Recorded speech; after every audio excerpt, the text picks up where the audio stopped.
Ladies and gentlemen, part two will now begin, so please welcome back onto the stage, Gareth Icke.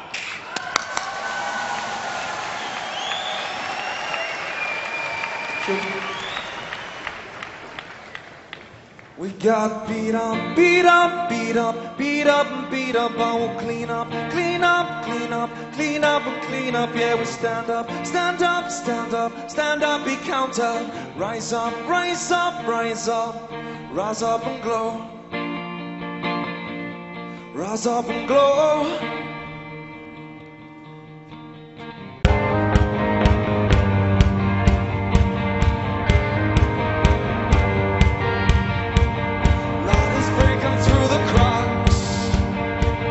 Darkness wants to drag you back, and who dictates all the stakes? So when there's that trick down through paper rolls, but I can't hold it down.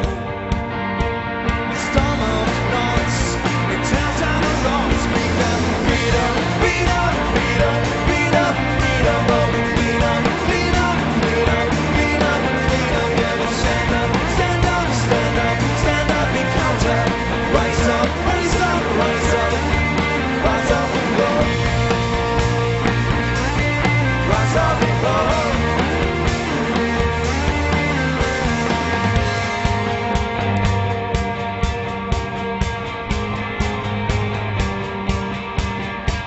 Sending bits of kids to war,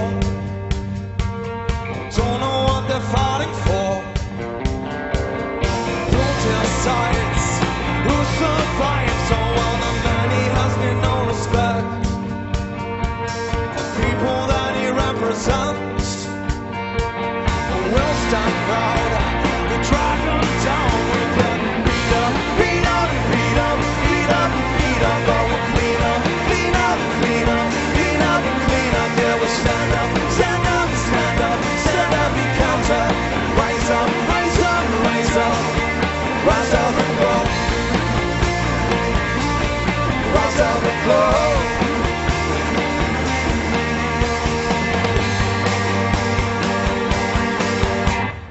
Beating hearts, oh our hearts. Beating hearts, oh our hearts. Beating hearts, oh our hearts. Beating hearts, oh our hearts. It's on.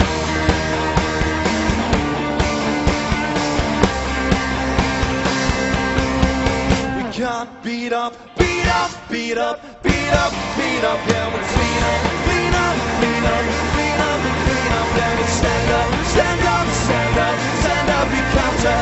Rise up, rise up, rise up. Rise up and go. Rise up and go. Rise up and go. Rise up and go. Rise up and go.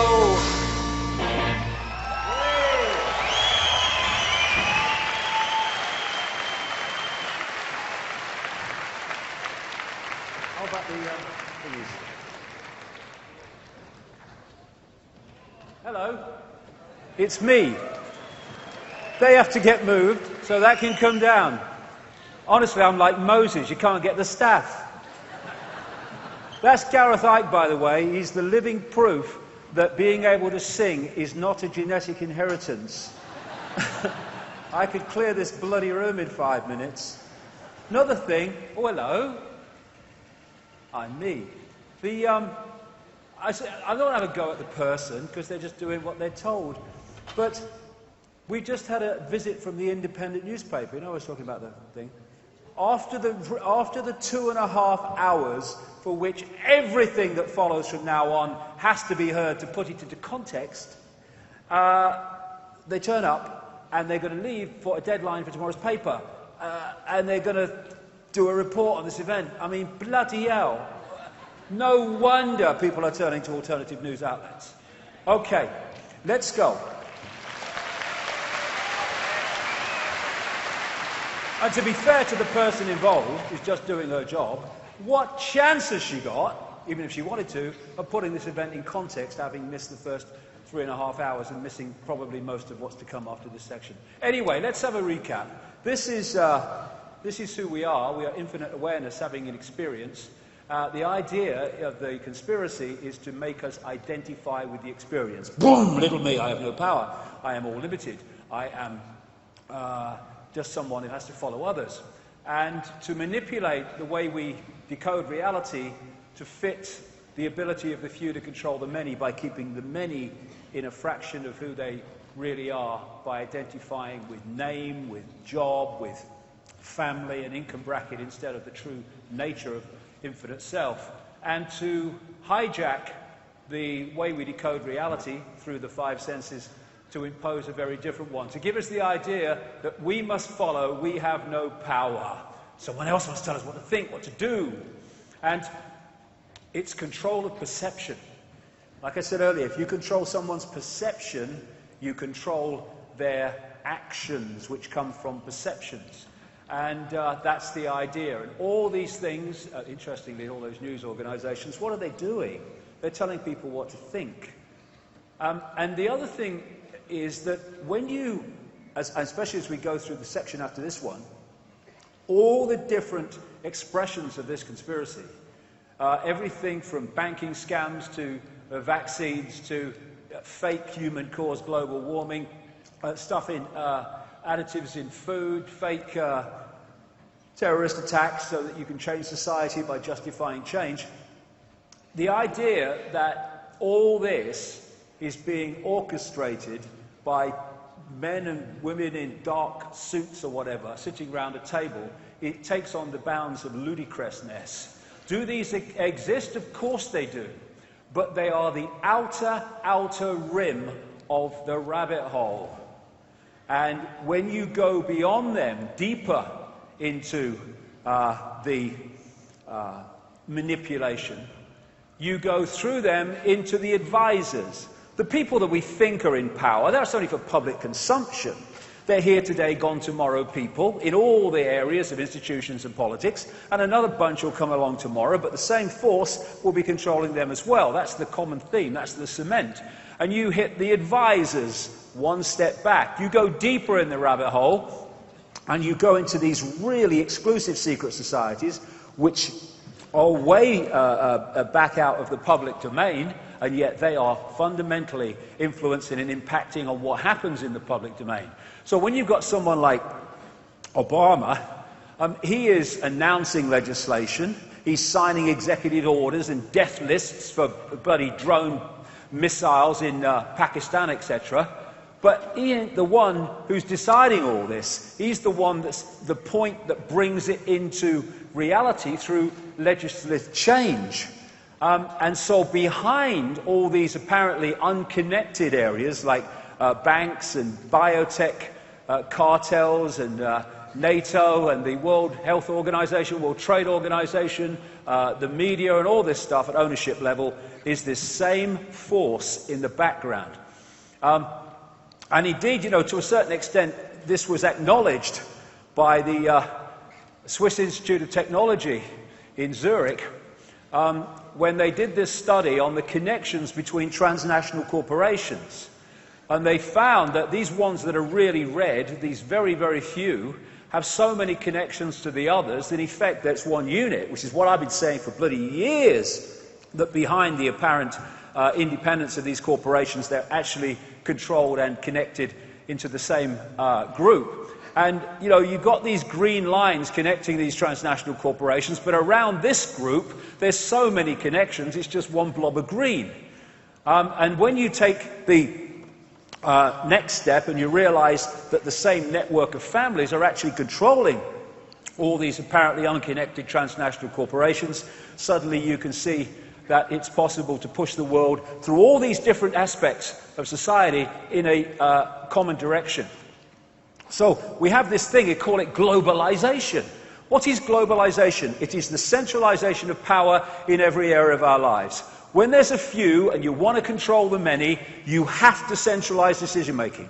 The more diversity of decision making there is, the more power obviously is diverted away from the center. The more you centralize, the fewer have control of more and more and more. So this is why we've seen this process of so-called globalization, which is what? It is centralizing power into fewer and fewer hands, so fewer and fewer people are having a bigger say and impact on more and more people. This is the idea. It's the only way you can do it. And like I think I said earlier, the more you centralize power, the more power you have at the center to centralize even quicker. That's why this process of centralization has got faster and faster. And as you can see, as we saw in the Olympics, the power of the corporations. The British public put in like 9 billion into the Olympics, and the corporations together put in about $1 billion, and yet they got everything. So much so that little people in their businesses or homes were being threatened with with the law if they just put some of the major symbols of the Olympics or words, in a display. I was on the Isle of Wight. I just went out of interest, took a few pictures when the flame came through. I want to see what happened. This little town on the Isle of Wight, East Cowes, you would never know the Olympic flame was coming through. There was nothing. Why? Because they were all terrified of being sued by the corporations and those in government representing the corporations that had hijacked the Olympics. So it doesn't matter who is the president or prime minister, because the same force is in control. What force is that? And if you look at these underground bases, they call them DUMBs, deep underground military bases, they're all over the world. The level of security clearance to go deep into these bases and know what's going on is way above anybody political leader. They haven't got a clue what's going on in here. So they get elected and they have he's a prime minister, he's got power, oh, someone else has come in. And while all that's going on, someone's running these bloody things without the people in political power, apparent power, having a clue about it. If we find who is running these things, then we're getting very close to who's actually running the direction of human society. So behind it all is a force. The question is, what is it? So this is where we enter the twilight zone. But it's a twilight zone, again, everything is a point of observation. A twilight zone to a mainstream journalist will be perfectly bloody logical to someone who's done 50 years or so, or 25 years, or how many years it is of research into something. This is an important point about perception. One of the greatest ways that humanity is controlled is by the suppression of the sense of the possible. Once you put a wall on the sense of the possible, gotcha! Because anything that comes in, say the lie, if the sense of the possible is not fluid but rigid, it will have no alternative to the lie. I'll give you an example. If the mind is so rigid about possibility that it cannot perceive the fact that you can mind manipulate someone to either go shooting people in a crazed shooting, or be in the wrong place at the wrong time to be blamed for it when someone else has actually done it, then when the government comes out, whatever it is, and gives you the version of Dunblane, or gives you a version of the Colorado shooting in the theater and the shooting in the Sikh temple in Wisconsin, then you have no alternative to the lie, because you can't perceive the possibility of anything else. But if you've got an open mind and an inquiring mind and a much wider sense of the possible, then you can look at the lie from another perspective and say, well, maybe this is what happened. So controlling the sense of the possible, because if you're doing things out here and you've got the sense of the possible here, then when people like me say this is what's going on, that goes, you're bloody mad, that's not possible, that can't be going on. And the biggest problem is that, and it's not every one of them, by the way. I was talking to one the other day who was very kind of intelligent, involved in all this, but this in general is my experience after 25 years of the perception of the possible of a mainstream bloody journalist. And that's why people who speak the greater truth, and have done throughout the period of the media, have invariably been ridiculed and dismissed, because that cannot perceive that the possibility that it can be true. And control of history is also a massive part of this. George Orwell talked in 1984 about basically who controls the past controls the future, who controls the present controls the past, in the sense of, if you can give a fake version of how we got here, you are going to give people a big distorted fix on where they are. So history is a real target to distort, to give a distorted version of what's happening now. So let's go through history, and let's go in the twilight zone, but from my perspective, perfectly logical from my research. Some time ago, probably a very long time ago, this reality, the part that we're experiencing, what we call the world, the earth, was hijacked. And it was hijacked through entities that operate outside of human sight. Now, as we talked in the first 2.5 hours, visible light, which is the only frequency range that humans can perceive in the conscious mind, is tiny. Anything that operates outside of that we can't see. But it can, if it's close enough in frequency terms, interact with this reality. And the world that is described in ancient accounts all over the world, it's a real common theme, that preceded this hijack, was in many ways similar to that portrayed in the Avatar movie. It was a world where human consciousness was much more expanded. It understood the connections between everything. It understood that at the energetic, electromagnetic level, that you could communicate with plants, you could communicate with animals, you could communicate with apparently inanimate objects, which are only inanimate on the holographic level to our perception. And there was this sense of oneness, this sense of connectiveness, this sense of understanding that we are just a point of attention within a greater whole. And it was a heart society, going on from what I said earlier. They rather interacted with reality from the heart center rather than the gut, which is where most people in our society today do. In other words, we were coming from this heart vortex area. Now, as I talked about, this is an access point through the illusion into the greater whole. And so when you're coming from a heart connection and a heart perception of society, it is dramatically different and creates a dramatically different society to the one we have now. But then came what I call the schism, a massive distortion in the information waveform construct of this reality. And as this distortion happened, there was a distortion in, as I talked about earlier again, the electromagnetic forces that hold the planets and planetary bodies in some kind of stable orbit, and a lot of these planets went walkabout. The solar system we see today is not how it was in the relatively recent past. This is a book called The Saturn Myth by a researcher called David Talbot. It's probably the best book on ancient symbolism that I've ever come across. It's absolutely first-class research. Came out some years ago now.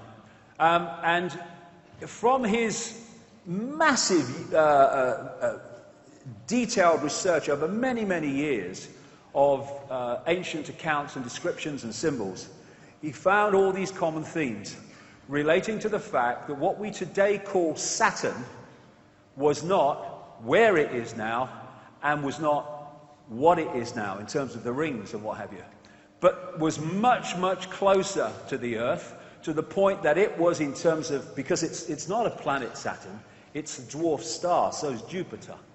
And it was the prime source of light as the solar system was before this great distortion, this great cataclysm. And looking from the Earth, you saw Venus, and in the middle of that you saw Mars. And here's another, mock-up of the view of this from the Earth. Therefore, Saturn, as it would, became absolutely the center of focus of Earth society before all this happened.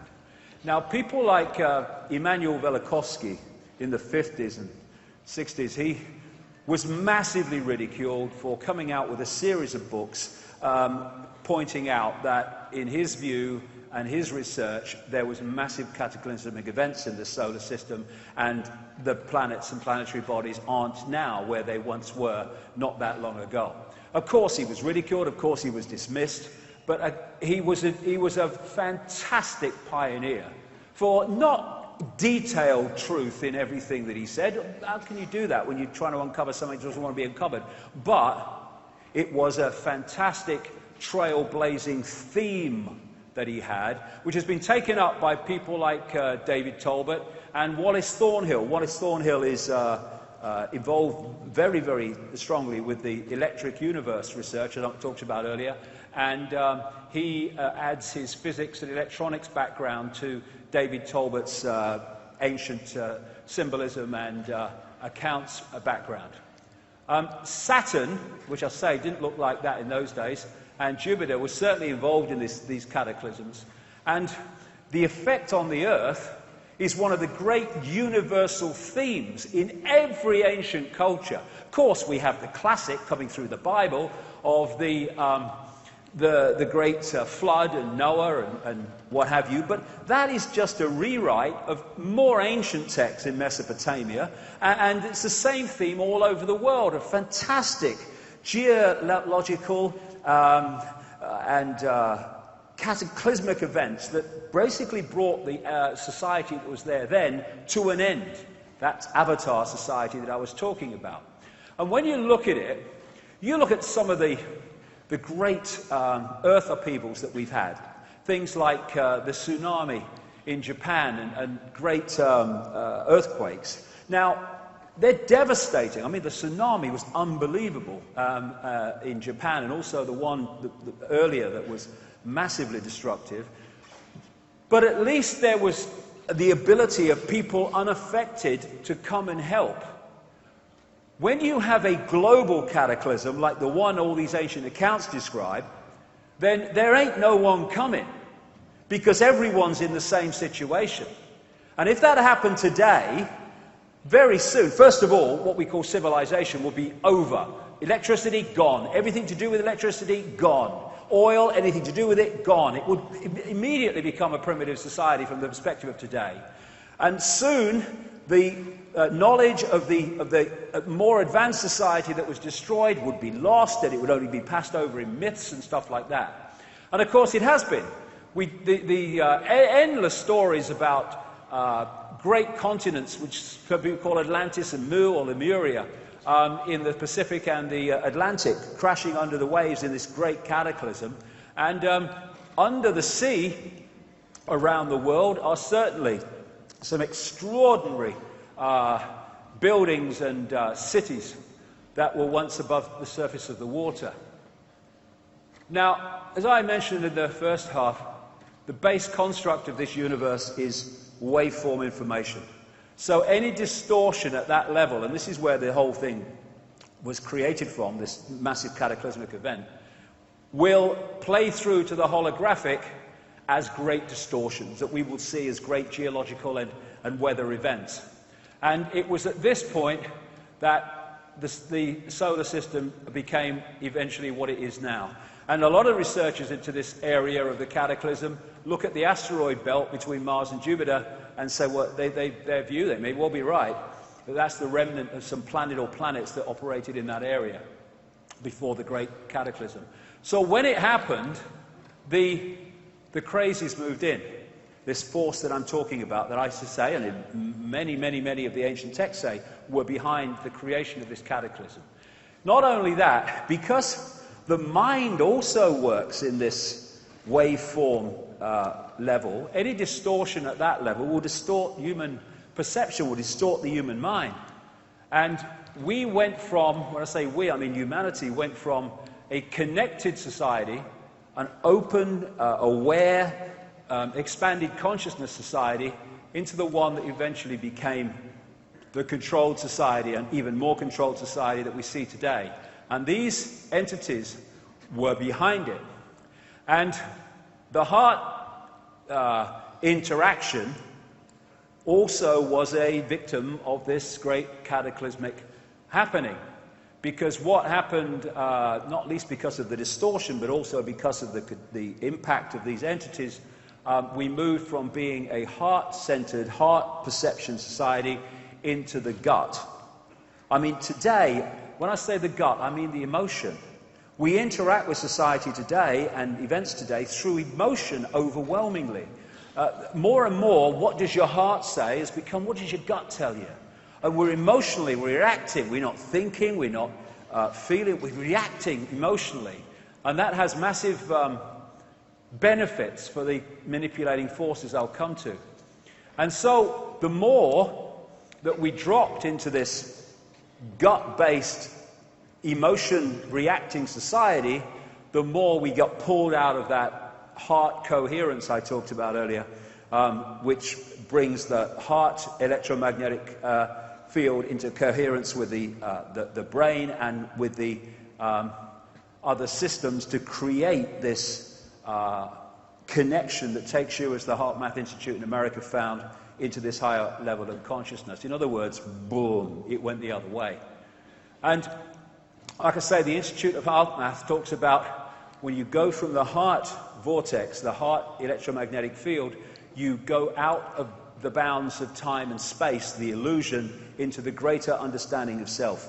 So this hijack more and more closed that connection down, and we became a five-sense society overwhelmingly, and therefore locked in to this tiny band of frequency we call visible light, and at the expense of the wider perception that this is just part of who we are, not the totality of it. And more, the body-mind level got disconnected from the greater consciousness level, and once that happens, then we're in real trouble. We then start to see this as the only reality, instead of realizing that this is the totality and the infinity of what we are beyond this tiny band of frequencies we call the world. Now, these entities I'm talking about are talked about and mentioned in every ancient society under different names. And these are interesting to me. This is what they're called by some Central American shaman, the flyers, just a name. We have the demons in Christianity. We have the archons, that is the name for these entities of the Gnostic belief and the Gnostic writings from like 2,000 years ago, around that period and later. And the Islamic jinn. Because the way all of these entities or phenomenon are described is precisely the same, in effect. They're different names for the same thing.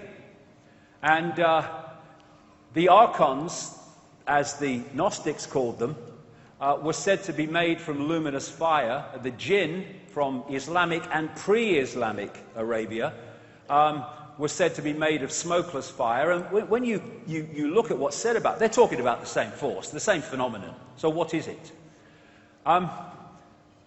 The Gnostics are very interesting. Gnostic coming from a word meaning knowledge. Whenever Gnostic thinkers showed any sign of getting their point across and circulating their knowledge and their beliefs, they were slaughtered. I mean, that is just a constant. The Cathars that were slaughtered in southern France, ending up on the castle of Montségur in 1244, they were Gnostic thinkers. The people that ran the great library of Alexandria with its 500,000 scrolls of ancient knowledge which the Roman Church destroyed, they were Gnostic thinkers. And as a result of this, very little Gnostic writing has made it through what we call history. But then in 1945, a place called Nag Hammadi in Egypt, a sealed jar of Gnostic writings was found hidden. And from that has come a fantastically greater understanding of what the Gnostics were talking about. These were mystics. They went out into other levels of reality. In many ways, we call them shaman today, many of them. This is what they talk about in these writings. They talk about the Lord Archon, or what they call the Demiurge, and the Archons that serve the Demiurge and the Lord Archon, as they call him. And they relate this to the Judeo-Christian Yahweh Jehovah God. They also relate it, in effect, to what people call Satan or the devil as well. They say that these Archons created the physical universe that we see, but not the earth, the sun, or the moon. And it's interesting that those three bodies have tremendous connections geometrically and mathematically, which none of the other planets do. Anyway, Archon means prince, ruler, authorities, and it has the connotation also of being from the beginning, because the Gnostics said that actually from the beginning of this solar system that we see and experience, they have been here because they were actually the creators of it, apart from those bodies I'm talking about. They talk about the Demiurge being a fake god that created the physical material reality that we perceive, and they talk about these entities being inorganic, like cyborgs, like robotic. And these writings are about 1,600 years old, a bit more maybe, and yet they knew that in terms of the relationship between the Earth and the rest of the solar system, the Earth was alive and organic, and the rest of the solar system was basically not alive and inorganic. How did they know that? Because they were able to get out there and were very, very knowledgeable. And that's why they were attacked by that which didn't want that knowledge circulating. This, in effect, is very much the feeling of what they describe as an Archon world, because the Archons have no creativity as humans do, and therefore their world is stark and ugly and uniform. This is another wonderful symbolic picture of an Archon world, an Archon reality. And that's because these writings say they have no, I think the direct translation is no intentionality. I put it another way, no creative imagination. And the writings from best part of 2,000 years ago make it clear that they envy humans who have this creative imagination, this the ability to create. Like I say, they describe the Archons as cyborgs, a robotic race that can imitate but not innovate. They call it, in a translated word, counter-mimicry. Put simply, if you gave them a blank sheet of paper, they would know what to do with it. But you give them a sheet of paper, rather, with something on it, with something created on it, and they are able to distort it and twist it. But they can mimic and imitate, they cannot create in that sense. Interestingly, they also use the word fantasia. And in that sense, what they're saying is that these Archons, jinn, different names, but I'll use the word Archon as a consistent, have the ability to create fake realities, to distort reality, counter-mimicry, to give people the view or the feeling of a perception that seems real but isn't. Mind parasites, they possess the mind and influence the mind in a negative way, particularly in a negatively emotional way. The one word they say that can absolutely describe the Archons is deception. And also they say that one of their great means of operation, modus operandi, is to invert everything. That's what they're doing, counter-mimicry. They are inverting what is already created so it becomes something else. And it's no accident that one of the great forces that worship these Archons within human society, what we call Satanism, use inversion as part of its symbolism. The inverted cross, the inverted five-pointed star. And so I've used this quote before in talks, and from this archontic perception, it becomes even more relevant. Michael Elner, who said, just look at us. Everything is backwards. Everything is upside down. Doctors destroy health, lawyers destroy justice, universities destroy knowledge, governments destroy freedom, the major media destroy information, and religions destroy spirituality. Everything inverted.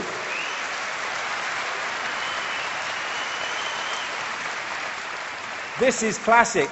Politicians, knowingly, some of them, most of them unknowingly, that are promoters and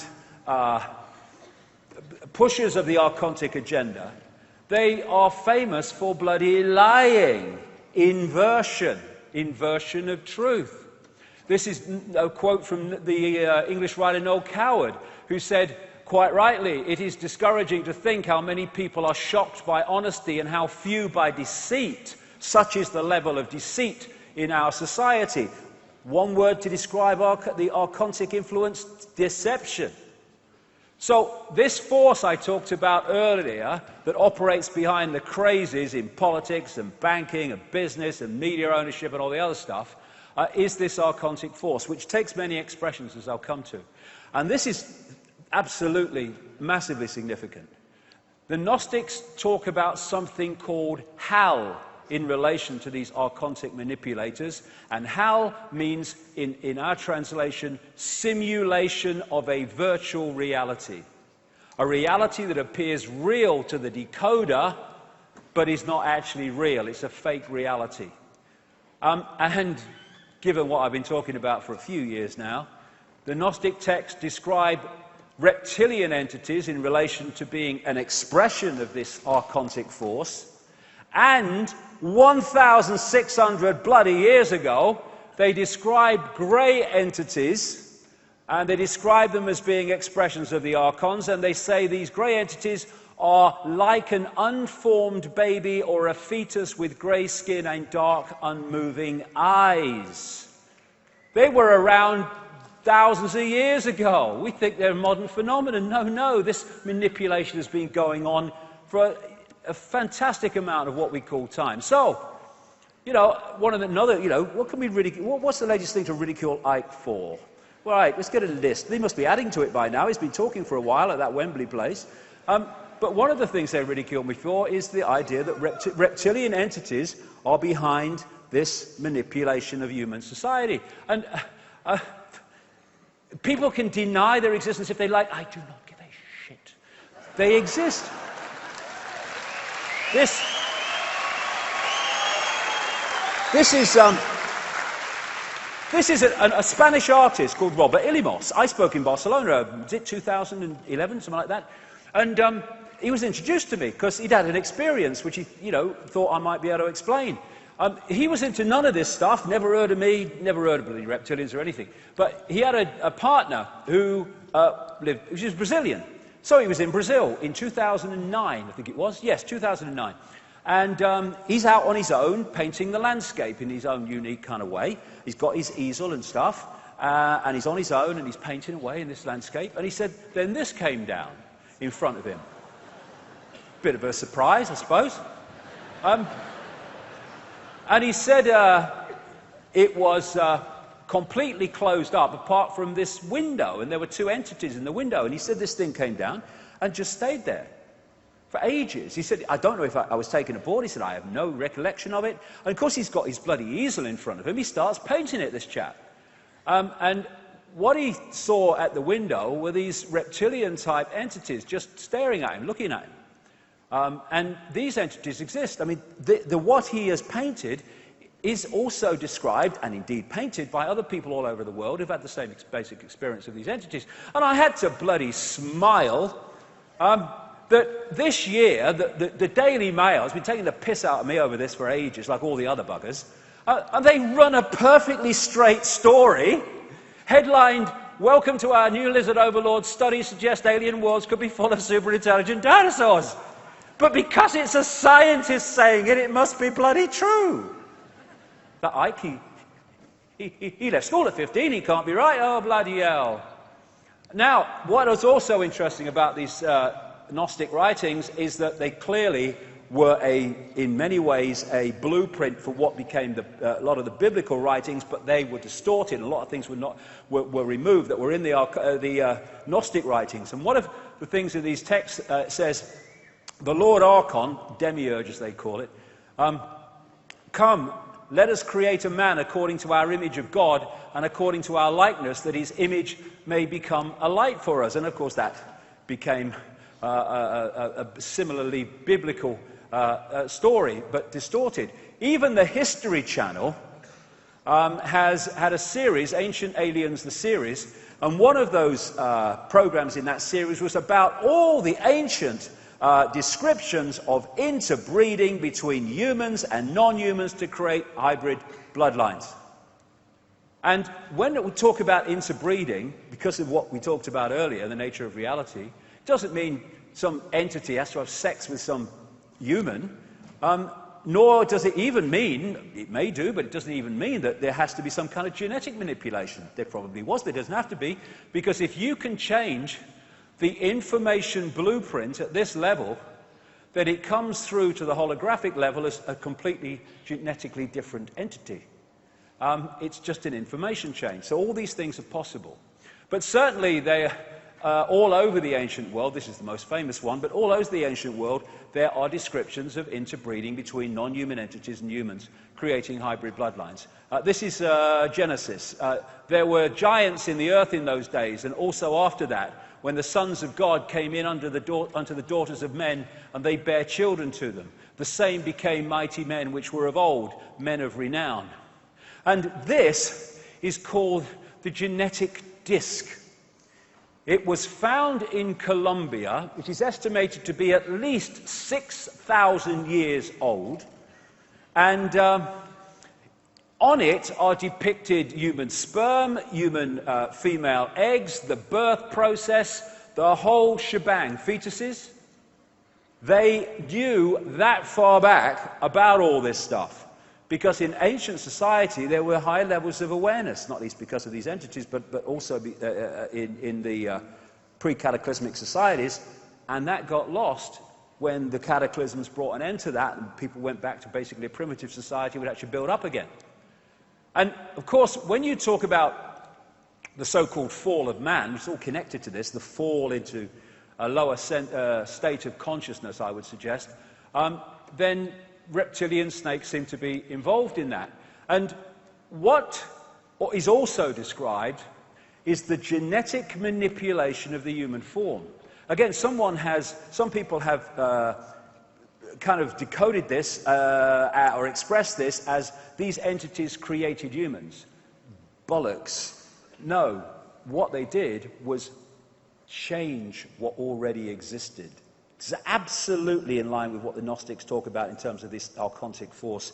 They changed what already existed, and they manipulated human genetics so we interacted with reality in a completely different way and became much more suppressed in terms of our ability to perceive reality. We no longer were the connected people of before, and we got put in these bubbles of sense of reality, which has held us in servitude ever since. If you have harmony in the waveform level, then that will play through as harmony in the holographic world of the conscious mind. If you have a massive distortion in that level, it will play through as massive distortions in the holographic world of the conscious mind. A world now of war, people dying of hunger in a world of plenty, about me, conflict on all bloody levels. All this came through from this distortion. They're all expressions of this distortion, and it allowed these entities from just outside of human perception, in frequency terms, to manipulate these this reality that we experience as the world. And they are the force, this is absolutely crucial as we go along, these entities, and that which is an expression of these entities, are all worshipped in the end by all the major religions. People might like that, who follow one, but all the major religions, I'll come into that as we go along. The secret societies, which are compartmentalized, they, at the highest inner core level, know that what these secret societies are worshipping are these entities, and Satanism, in its own enclosed secrecy, openly worships these entities. and sacrifices people to these entities. This is what sacrifice to the gods is all about in the ancient world. This. And behind the institutions of banking and politics, media, religion, and all of it, are these entities through particular bloodlines that I will talk about in a second, which in the end all come back to the same force. Now, you've got to see a lot of these, because if something is a force operating through all these different areas of society, ancient and modern, then the same themes are going to come through all those different things. And they do, as I'll show very clearly as we go through in this section. Common themes, here's one: worship of the reptile. It's in our face if you look at it. The oldest known, this is mainstream anthropology and stuff, the oldest known focus of religious worship is the serpent or the snake. It goes back at least 70,000 years to the Slido Hills in Botswana, where the San people, also known as the Bushmen, say that the great python with his bag of eggs came and created humanity. There's so much symbolism to do with this stuff around the world. And this is a man called the Reverend Bathurst Dean. Obviously, he was a Christian, and he wrote a book called Worship of the Serpent, came out in 1933, and basically he did a study of worship of the serpent all over the world, and why and where it went. And this was his conclusion. It appears then that no nations were so geographically remote or so religiously discordant, but that one and only one superstitious characteristic was common to all, that the most civilized and the most barbarous bowed down with the same devotion to the same engrossing deity, and that this deity either was or was represented by the same sacred serpent. It appears also that in most, if not all, the civilized countries where the serpent was worshipped, some fable or tradition which involved his history directly or indirectly alluded to the fall of man in paradise in which the serpent was concerned. What follows then, but that the most ancient account respecting the cause and nature of this seduction must be the one from which all the rest are derived, which represent the victorious serpent, victorious over man in a state of innocence, and subduing his soul in a state of sin, as he would say as a Christian, into his most abject veneration and adoration of himself. And you find reptilian entities depicted all around the world, like these are found in graves of the Ubaid people, which preceded Sumer in what is now Iraq, Mesopotamia. The Egyptians used to depict their pharaohs in the way of the cobra, with the cobra hood, the cobra belly, the cobra coming out of the third eye. The Druids used to worship a serpent god called Hu, which if you play it through, Hu-Man, it makes sense, symbolically at least.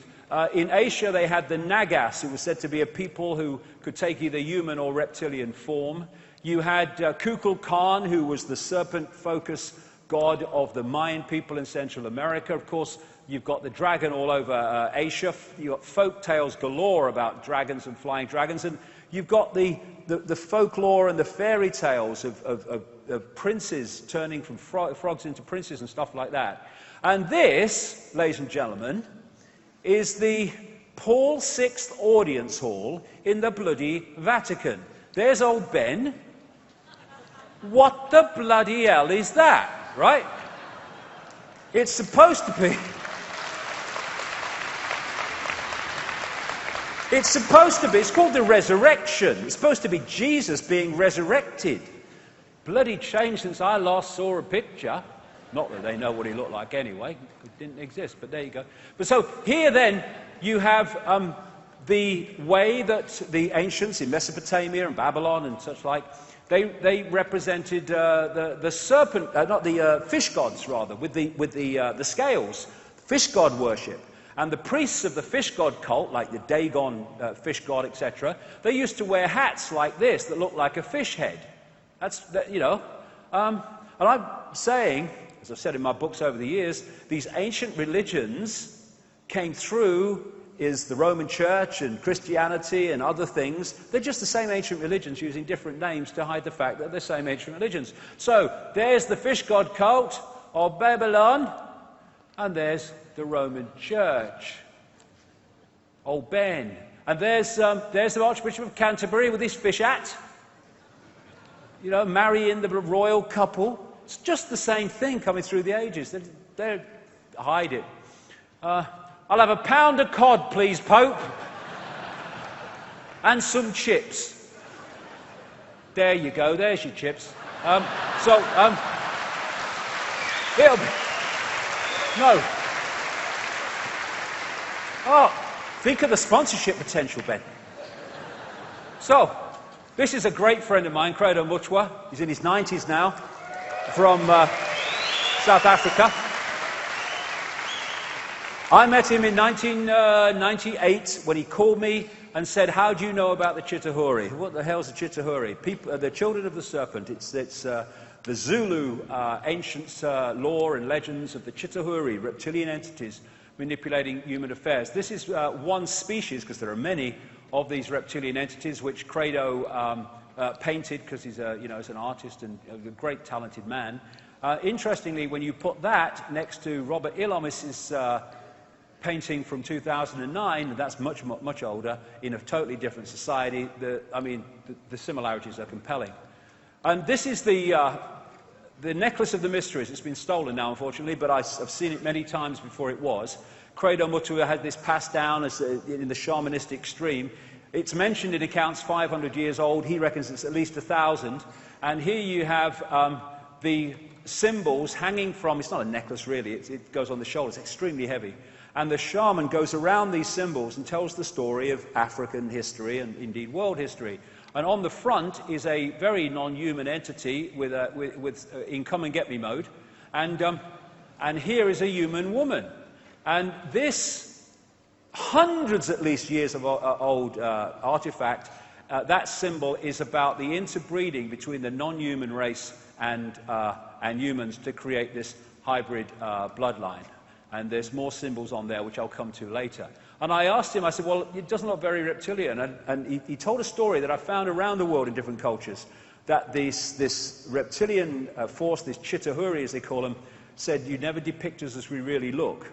So some people did, but many people didn't. They just depicted them as completely unhuman, but not like they really looked. Now, this is a big-time important thing in relation to the world that we live in today and what controls it, who controls it. Because the ancient accounts, again, talk, and I've talked to people on the inside in the modern world who've confirmed all this from their perspective, that certain bloodlines were created to specifically represent these entities outside of human society, outside of human frequency range, in the human frequency range of visible light, to be the manipulators in our world of that which is manipulating our world. Because for vibrational and atmospheric reasons, they cannot come into our world except very briefly, or in technology which gives them a manufactured atmosphere, a manufactured reality in which they can come. In other words, they need representatives that are operating with invisible light to manipulate our world. That's what these bloodlines are. And they see DNA as a software program. They know what it is. They know the body's a biological computer. And they want to keep certain information patterns within this DNA because it dictates the behavior of these hybrid bloodlines. And they want to control them as much as they control anyone else.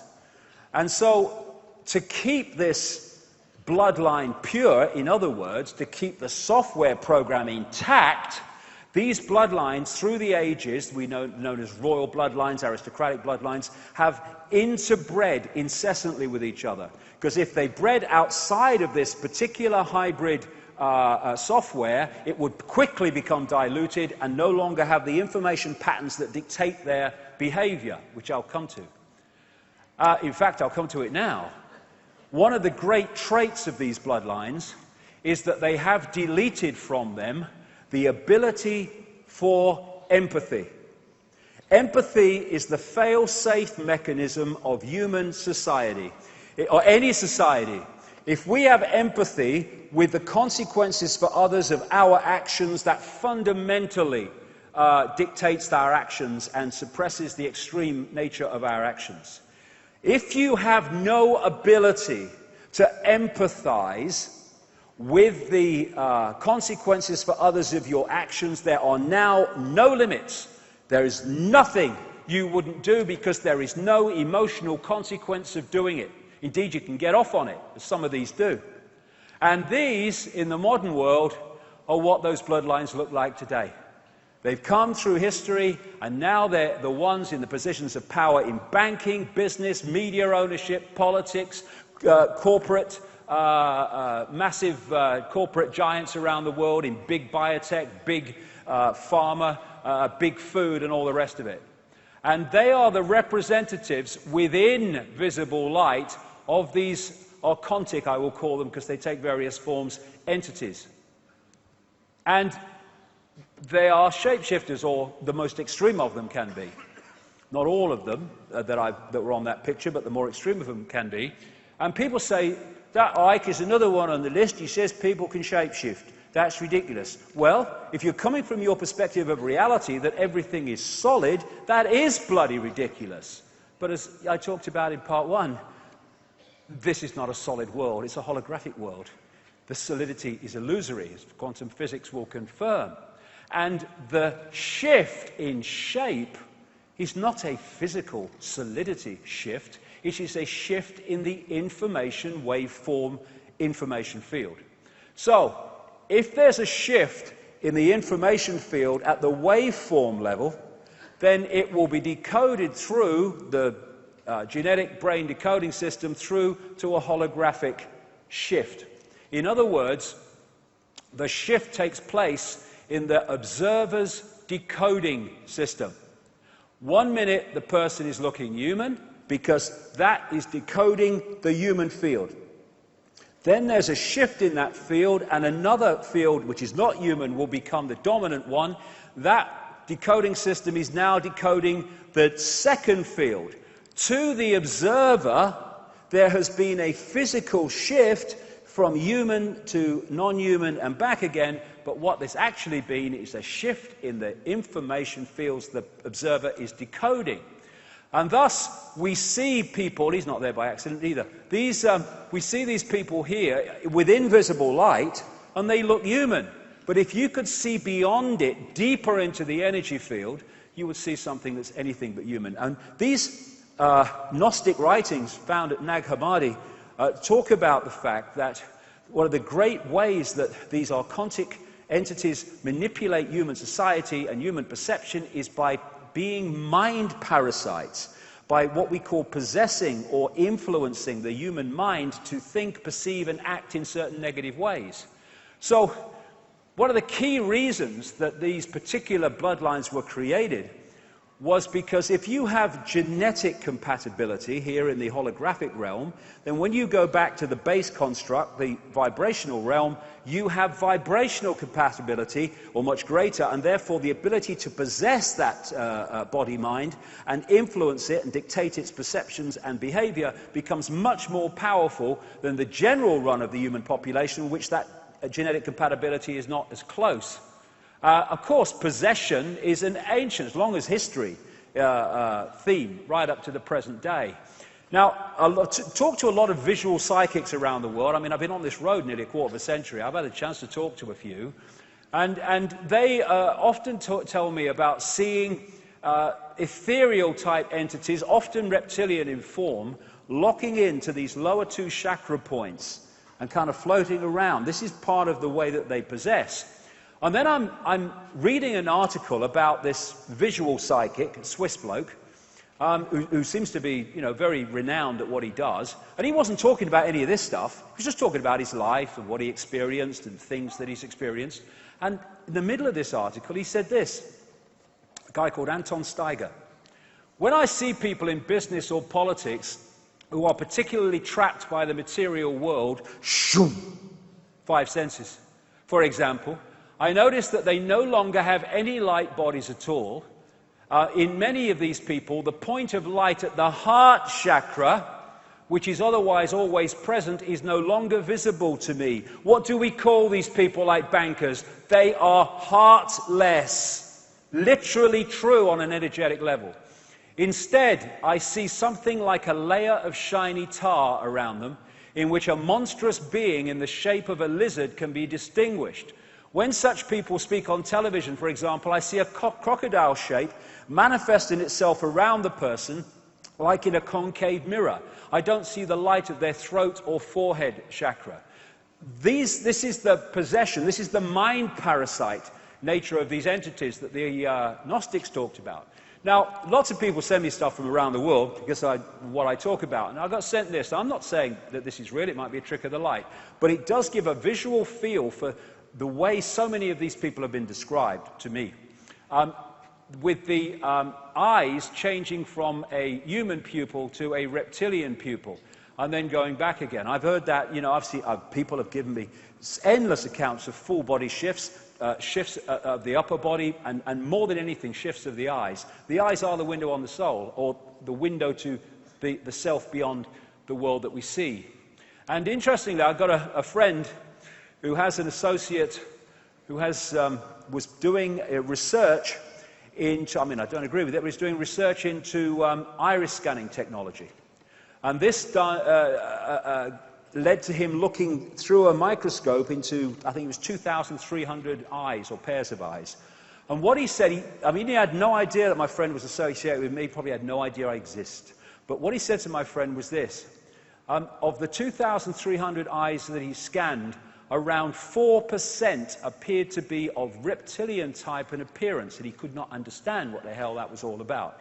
And if someone said, you know, what is the percentage of the human population? I'd say 4 or 5%. That is what I'm talking about. That's how few it takes to manipulate the world if you get hold of the institutions that dictate the world. So we're looking at people from a visible light point of view that look human, but beyond that are not. There you go.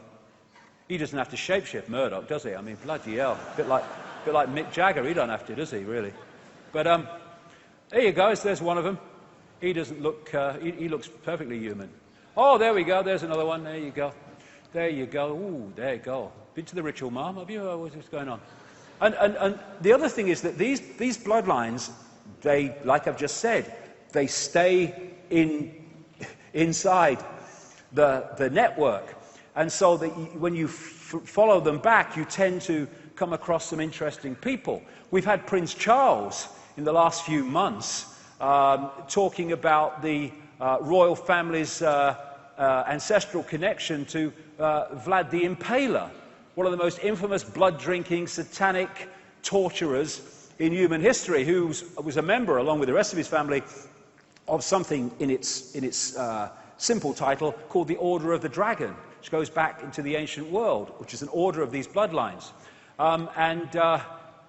He was from Transylvania, and old Charles has got a place there. Mary of Teck, her grandmother, was connected genetically very closely down the line to his sister, and thus brought that bloodline into the royal family. There you go.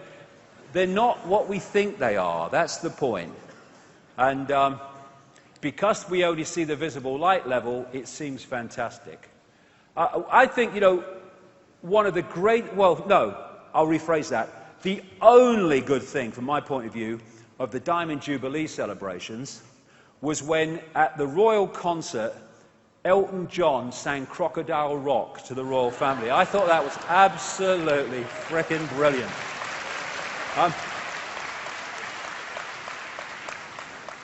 And like I say, these bloodlines have no empathy, therefore they have no limits. Pepper bombing cities full of civilians, couldn't give a damn.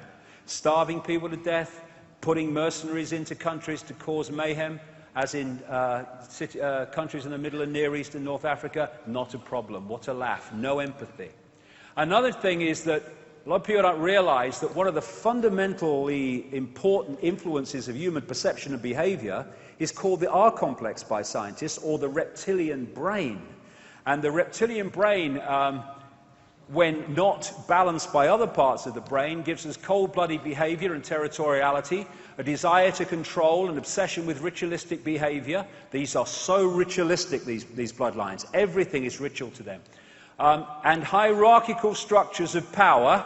Aggression, might is right, winner takes all. I've just described human society as dictated by the crazies.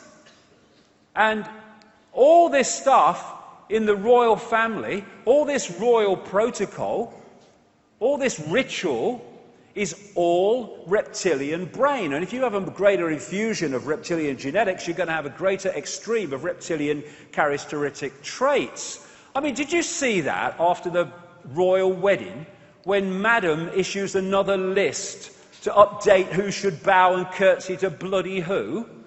I mean, what a joke. Last I looked, it was the 21st century. Where are we? What's going on? If he falls anymore, he'll fall over. And we call them the British royal family. No, they're not. They're the German, Danish, Greek, Russian, anything else involved royal family. Same with all the others around bloody Europe. Same bloody family. And, oh no, they're only symbolic now and for ceremonial purposes. Bollocks. She talks about my government. Why? Because that is what it is. She talks about my parliament. It's my military, my MI5, my MI6, my courts, my church. All the people in those organisations, including the representatives of the people, have to say a pledge of allegiance, an oath of allegiance to her, not the people. It's a bloody joke. And this idea that it's symbolic, rubbish, rubbish. I mean, when you meet the Prime Minister, whoever it is, are you supposed to bow or curtsy? No, but he is to her. Where's the power here? I mean, what a joke. Look at him. I mean, do you know, I feel sad really, because these people, they go off to wars and, you know, put themselves in bloody danger. I don't agree they should, because they put other people in bloody danger at all as well, called children and people. But, I mean, what are you... Oh, my God. Beam me up, Scotty. It's mad down here. Get me out. I've had enough. And then there's this royal bloody household that we're paying for. Did you know that there's a gold stick and a silver stick on the royal household? At least they have metallic value. That's probably a good thing. There's a groom of the stole. There's a field officer in brigade waiting. He's always walking up and down, looking pissed off, looking at his watch. He'd be a lot better using his time keeping an eye on that groom of the stole before he nicks something else, I think. And then they've got a clerk of the closet. And even worse, they've got a deputy clerk of the closet. What do they do? Pull the chain? Is it the royal flush? What are they doing? Hello, mate, what do you do? Oh, I'm a deputy clerk of the closet. No, don't piss about. What do you do? Then there's they used to have a removing wardrobe. At least they got rid of him. Removing wardrobe. What do? I remove wardrobes, yeah. Do you ever bring them back? Oh, no, bring back wardrobe does that. I mean, oh, bloody hell. We're paying for this. The British royal family, proof that God has a sense of humour. That's my view, anyway. Now, what is the dynamic here with these bloodlines? Well, like I said, they operate with invisible light on behalf of entities that operate outside of visible light. And if you take the analogy of the scientist standing outside the tank, working inside the tank through the gloves with material that's too dangerous to work with, you take the tank to be our reality, the scientists to be these entities, and the gloves to be these bloodlines that allow them to manipulate within this reality. That's the basic dynamic of why they exist and what they're doing. This is Neil Haig's depiction here of the theme. And thus these entities have their own agenda. And it's not the human agenda for what's best for humans, it's what's best for the agenda of control of humans. And if you take the Trojan horse analogy and you put that on, then you've pretty much got what it is. It's infiltration of human society while appearing not to be infiltrating because everyone looks human, but only with invisible light. Now, here's the journey of these bloodlines. You can pick it up at some point through history. It goes way back. Let's pick it up here. These societies, these more advanced societies, Egypt, Mesopotamia, the Indus Valley, China, etc., they started to appear as the first more advanced societies after the cataclysm. What history does is pick up the cradle of civilization in places like Sumer and what have you. That wasn't the cradle of civilization. These societies were when human society had reached a certain point again after recovering from the great cataclysmic events that destroyed the previous society, much more advanced. In this area of the world, Sumer, which is now, of course, Iraq, became Babylon. Why there's so much Babylon symbolism in human society today. Egypt. a lot of the bloodlines came from here, but they were seeded all over the world. And they talked about entities interbreeding with humans and creating royal bloodlines and what have you in various tablets found in Iraq, under Iraq in the last century or so. And these bloodlines moved out into northern Europe. They became the founders of Rome, and they interbred with other bloodlines in Europe, and they became the European royal families and aristocracy. And eventually, through the great British Empire, the French Empire, great only in size, by the way, in my view, and other European empires, they sent these bloodlines all over the world in the great colonial frenzy of taking the planet over. But there's two types of control. One has a finite life, one has an infinite life until it's exposed. The one that has a finite life is when you, like fascism, communism, apartheid, that which is subject to the control can see the controllers. Because eventually, it might take some time, there will be a rebellion against that. The greatest form of control is control you can't see, where they give you a vote every 4 or 5 years, and yet behind the scenes, the same people are in power behind the scenes all the time, no matter who's officially in power in politics. And that's what they did in the colonial system. They apparently withdrew back into their countries and gave independence to the former colonies like the United States and Canada and etc. around the world. But what they did was left out in those countries the bloodline under different names and the secret society network through which they manipulate the bloodline and its agents into power, and they've gone on covertly controlling those countries ever since. And what they've created is a secret society and bloodline version of a transnational corporation. What happens with a transnational corporation? Take McDonald's, please. Take McDonald's, if you will, as far as you can. But take McDonald's as an example. They have a headquarters in America, and in each country they have subsidiaries. And the subsidiaries carry out the diktats of their headquarters. And thus, if you go into a McDonald's in Russia or Australia or South Africa or wherever, you go into basically the same McDonald's. What they've done with the Bloodline Global Network is they have a headquarters. Funnily enough, America's very, very influential, but the headquarters is in Europe. It's in places like the City of London, Rome, Brussels, Berlin, etc., Paris. And from the centre, they have subsidiaries in the different countries. These are subsidiary networks of bloodlines under different names and the secret society network within that country. And that network's brief or job is to impose in their sphere of influence, their country, what is centrally dictated from the headquarters. Thus, as I've travelled around the world, I've seen the same things being introduced in different countries around the same time, often justified by the same excuses. And it even goes further, because the national network has subsidiaries in the towns, cities and communities. And thus, from the headquarters, they can manipulate down into a local community, if they wish, through this network. And they've created this structure in which they have not just infiltrated, but created the organizations that run and control the direction of the world. I get into some of them. But what the vast, overwhelming majority of researchers into this conspiracy do not see, or do not want to go there, is the fact that there comes a point where this human network goes up into or out into other dimensions of reality, and the dictating force is not human. And common themes.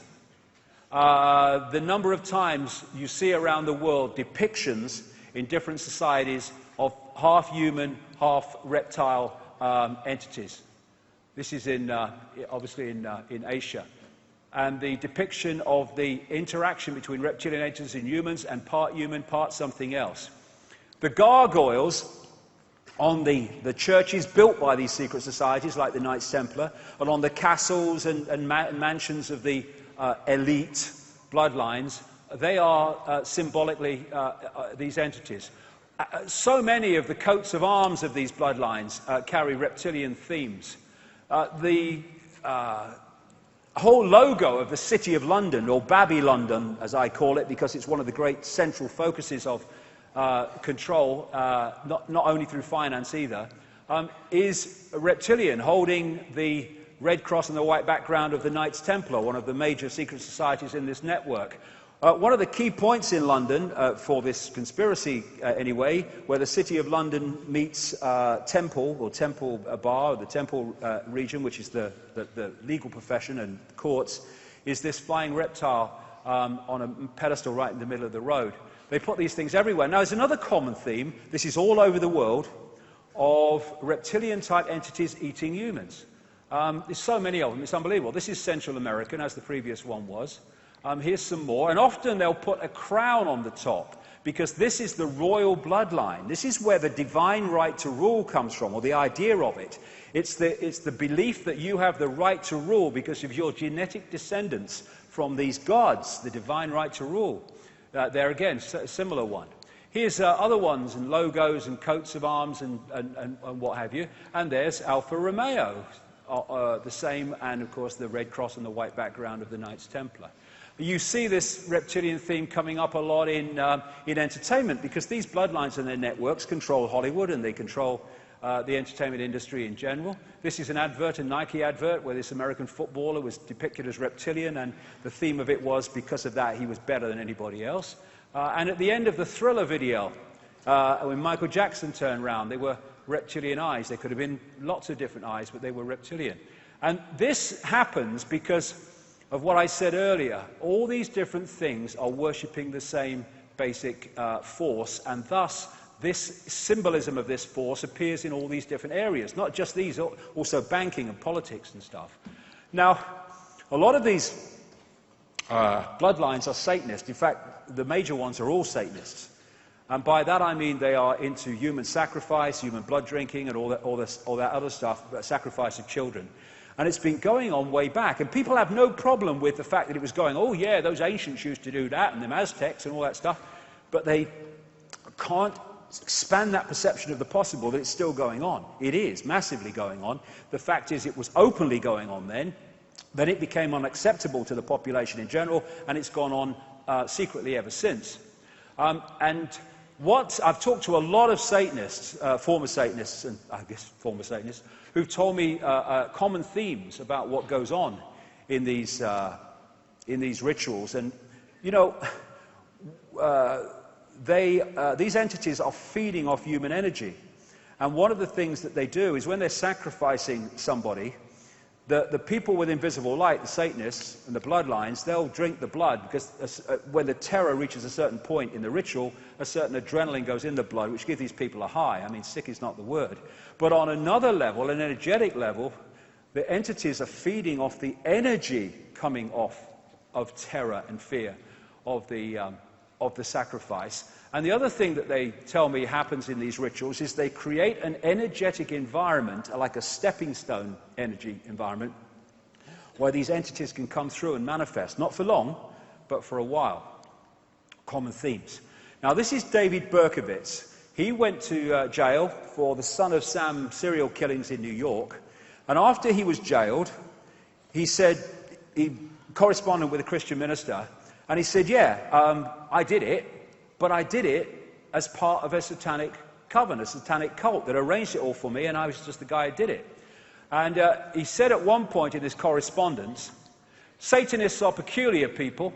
They aren't ignorant peasants or semi-literate natives. Rather, their ranks are filled with doctors, lawyers, businessmen, and basically highly responsible citizens. They are not a careless group or are apt to make mistakes, but they are secretive and bonded together by a common need and desire to mete out havoc on society.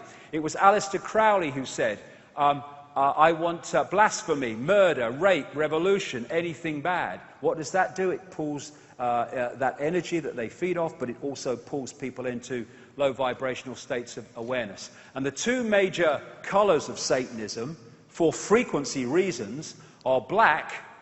Black is the absence of light and absorbs light in all frequencies, and red, which is the lowest, longest frequency color. And there you see red and black dominating royal protocol, along with gold, which is another colour they use, Satanists, in this ritual that goes on. And I saw this. I had to go back to the original BBC coverage and watch the video to make sure this wasn't a Photoshop job, and it wasn't. This is at the royal wedding with William, and there's a satanic symbol on the back of this bloody clergyman meeting the Queen, a reverse pentagram. I mean, it's bloody ridiculous, but it's not when you realise that the religions are just public expressions of a much deeper and more horrific inner core. I mean, look at Christianity. Its very focus of attention is someone being tortured. What are you doing? A focus on that. And that, for reasons I'll come to, has an effect on people and the wider reality. And you have the Eucharist in the Roman Church. And what are they doing? They're eating the flesh and drinking the blood. That's just a publicly acceptable version of what goes on the inside, literally. I mean, what is it when you reduce your deity to the level of a biscuit? I mean, is it meat? I mean, if you're going to do that, I'll at least make it a bloody hobnob. That's what I say. Because they're good for dipping. There you go, he's getting into the spirit of it now, look. You know it makes sense. So, this is the key to understand so much. Also, politics, banking, media ownership and stuff, in the end, worships that. This is a quote from a Swiss banker in the Russian magazine Novy Den in 2011. These people are corrupt, talking of the bankers. Sick in their minds, so sick they're full of vices, and those vices are kept under wraps on their orders. Many are into Satanism. When you go into some banks, you see these Satanistic symbols, like in the Rothschild Bank in Zurich. These people are controlled by blackmail because of the weaknesses they have. They have to follow orders or they will be exposed, they will be destroyed, even killed. This pervades society. What do you see from the banking industry? Total lack of empathy with the victims of their actions. And so, when I've, over the years, investigated and followed through major people involved in pushing the direction of the world, I have found three absolutely repeating themes with them.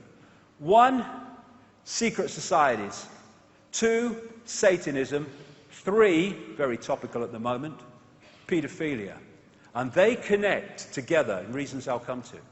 Now, this is Bohemian Grove in Northern California, where the high and mighty elite in politics, banking and business and all the rest of it in America and wider afield go to this summer camp at Bohemian Grove in Northern California, and they worship under a 40-foot stone owl, symbolic of an ancient deity called Moloch, and they do sacrifices and stuff in smaller areas in this great area of Bohemian Grove, 2,700 acres of redwood forest, and all these people like the Bushes and the Clinton and the Rockefellers and all this Kissinger and all these people go along, and people come from abroad as well.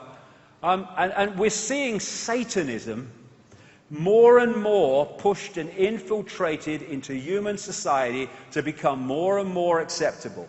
This Lady Bloody Gaga, crikey, her mother must have been psychic, pushing the old, Satanism, blood stuff. And, I'm not saying, Annie Lennox is into all this stuff, but what I'm saying is that the ceremonies of at the Olympics, the opening and closing ceremonies and stuff, was, if you know what you're looking for, was incredibly satanic in its symbolism, some of which I'll get to. Then you've got this Twilight series. Let's make vampires kind of sexy now. Then you have the Harry Potter thing. I mean, one of the Harry Potter books was called The Half-Blood Prince. Spot on, that's what it's about. And Slytherin House and all this stuff. And all this esoteric occult stuff going into the young mind on a massive level. This is all done on purpose. And what are we coming up to it now? Halloween, when I was a kid, just passed you by. Now it's this great festival where they're bringing kids into it. Oh, it's Halloween, trick and treat, all that stuff. And they're making it a kind of mini bloody Christmas. And it's pulling people in. If people only realised that at this time, particularly, and at Beltane across May the 1st, staggering numbers of children on this planet are being sacrificed by these people and others around the world. That's the real meaning of Halloween and Beltane, not trick or treat.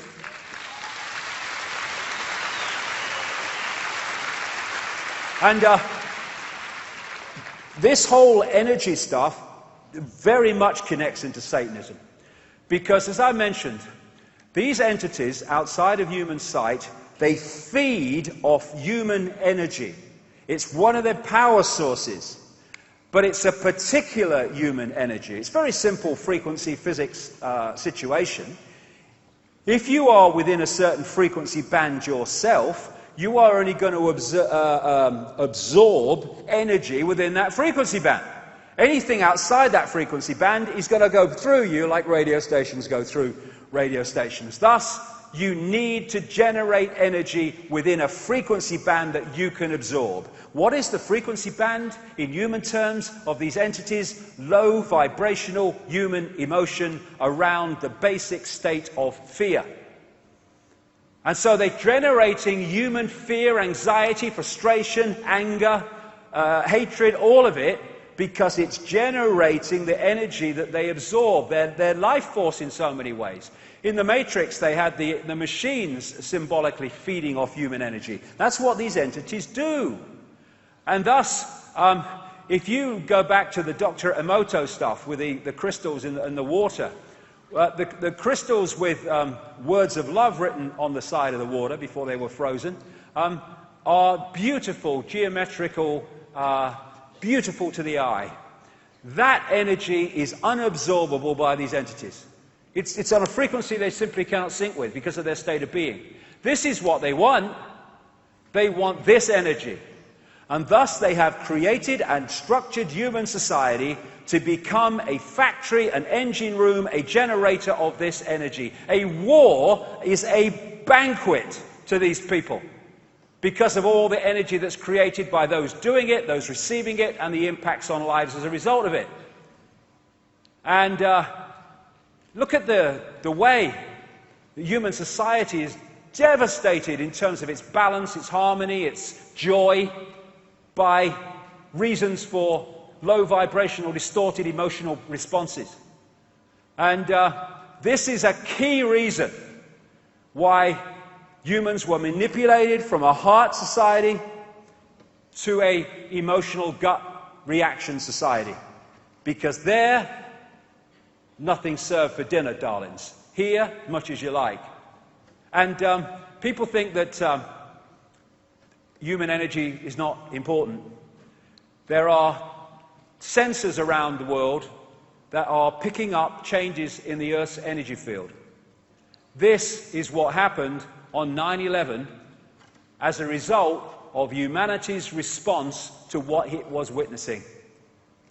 And that is the power that collective humanity has on the human energy field. If you can manipulate humans into a negative response, understandably, to things like 9/11, you massively impact on the vibrational energetic state of the Earth's energy field, and it's the energy sea that we are living in all the time. If you want to get to all the fish at the same time, what do? You get to the sea, and then you get all the fish. And the energy sea that we are living in all the time is what they're targeting all the time. And so when we react to their heartless corruption and oppression in this way, going to get into this seriously in the last part today, then we are actually giving them what they want. Because we are reacting in ways that are generating more of the energy on which they feed. This is a Native American, basic American concept story. That in each of us there are two wolves they talk about. One wolf is anger, envy, sorrow, regret, greed, arrogance, self-pity, guilt, resentment, inferiority, lies, false pride, superiority, and ego. The other wolf is joy, peace, love, hope, serenity, humility, kindness, benevolence, empathy, generosity, truth, compassion, and faith. Which wolf wins? The Native Americans say the one you feed the most. Now, I'm not saying humans are perfect and do not have the capacity for that. But what the Gnostics talk about in their writings is that what the archontic force is doing is taking minor error and it is distorting it and expanding it into massive violations of these emotions and massive expansions and extremes of these emotions. So, this is what they are trying to generate with their mind parasite modus operandi, etc., in humans, because that's their life force. They are energetic vultures. The Matrix had this concept with Morpheus and the battery. The Matrix is a computer-generated dream world built to keep us under control in order to change a human being into this. Symbolically, that is absolutely the case. And George Carlin said this interestingly. Did you ever stop to think about all the people we kill?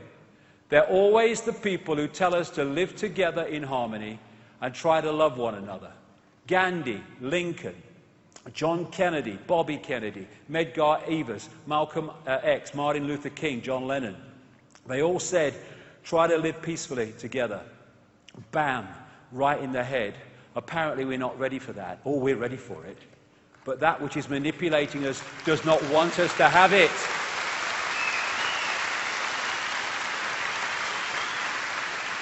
There was an Australian document came to light a few years ago. I printed it in full in a book called Human Race, Get Off Your Knees, which appears to come from quite a high-level Australian Satanist who wrote this before he died. And it was not a confession so much as this is what's going on, this is how it is.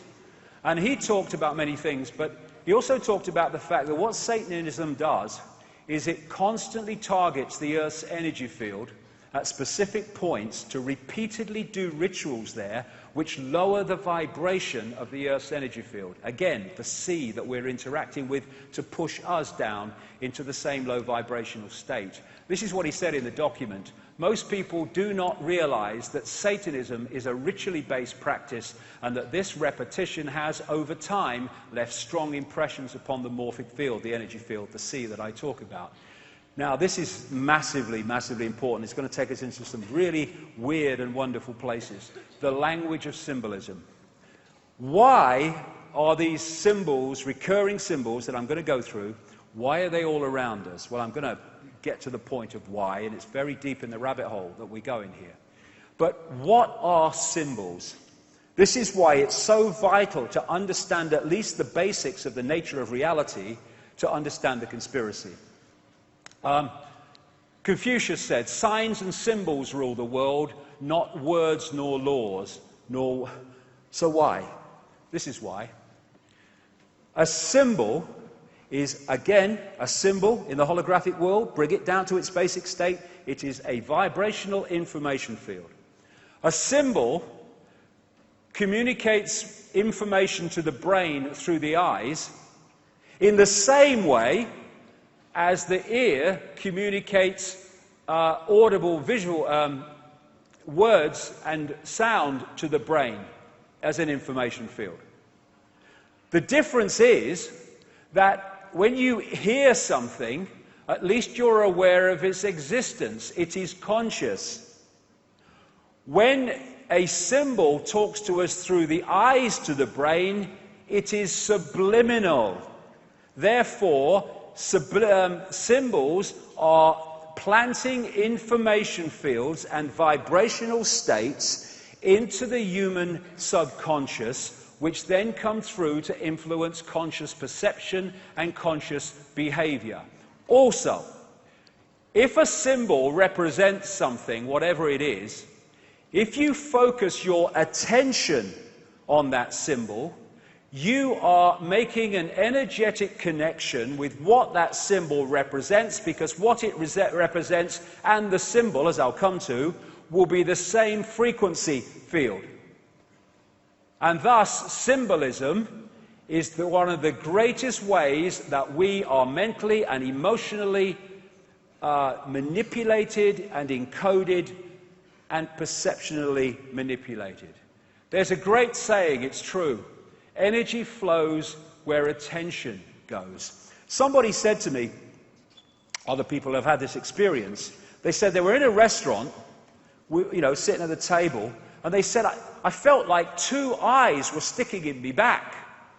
And he said, I turned around, and there's this person at this other table behind them staring at them.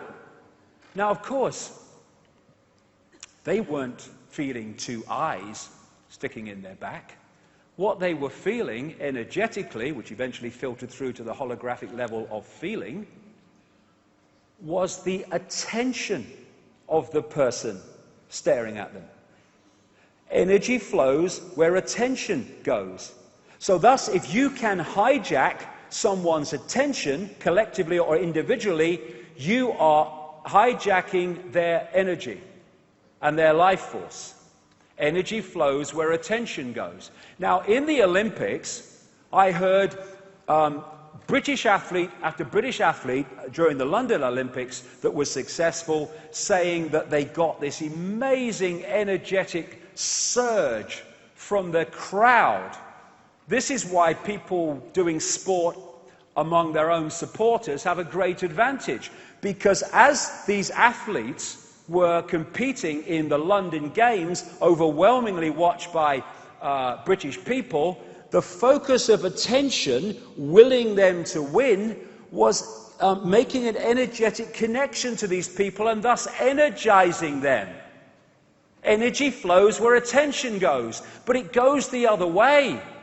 And if you get a crowd of people focusing on symbols of the conspiracy and symbols representing these entities without us knowing, then that crowd, whether it's the Queen or whatever, are making an energetic attention connection to those entities. Thus their energy can be trawled. A crowd can have fantastic energy. You go to a football match, with a great excitement. What do people say? Honestly, mate, the hairs on the back of my neck stood up. It was amazing. What was that? Electromagnetic energy generated by the crowd. That's what these people absorb.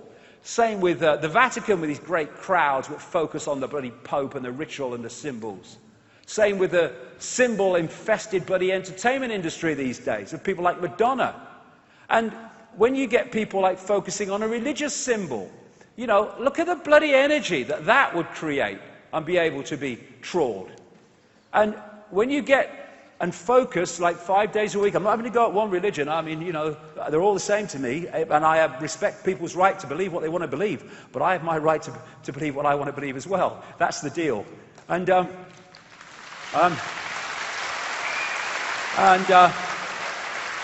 when you're focusing your attention like that, energy flows where attention goes. And thus, you have these secret societies that are also involved in energy trawling, and that brings me to this, which also goes into this, for reasons I'll come to. That Satanist in Australia talked about the abuse of children and what have you. And what is happening, and the reason for it, is that these entities operating outside of human sight, we'll call them archontic, they feed off human energy, yes, but there's a particular energy they want more than anything else, and that's the energy of children before puberty. We see puberty here as a hormonal change. You go back to the base construct, and it is a vibrational change which holographically expresses itself as hormonal change. These entities want that energy before the energy change happens. Therefore, they want the energy of pre-pubescent children. And how do they get it? They, through genetic reasons, because there's a lot of genetic paedophilia, but also through energy, what am I saying sorry to you? Well, you exist. You're part of all that exists. Of course I'll say sorry to you. Sorry, mate. You're all right. I'm sure you'll see things from another angle eventually. But anyway, what I was saying, yes, they also energetically stimulate the desire for sex with children. Because what they're doing with the paedophilia is they're using the paedophile as the conduit to draw off the life force of the child. And that's why you find, as my research has shown over the years, a far higher ratio of paedophilia to these so-called elite levels in Satanism than you find in the general population. This is what a Central American shaman called Don Juan Matus said in a book by Carlos Castaneda some years ago. Sorcerers see infant human beings as strange luminous balls of energy, covered from the top to the bottom with a glowing coat, something like a coat of plastic adjusted tightly around a cocoon of energy. The glowing coat of awareness is what the predators consume, and when a human reached adulthood, all that is left in that fringe of awareness is a narrow fringe that goes from the ground to the top of the toes. That fringe permits mankind to keep on living, but only barely.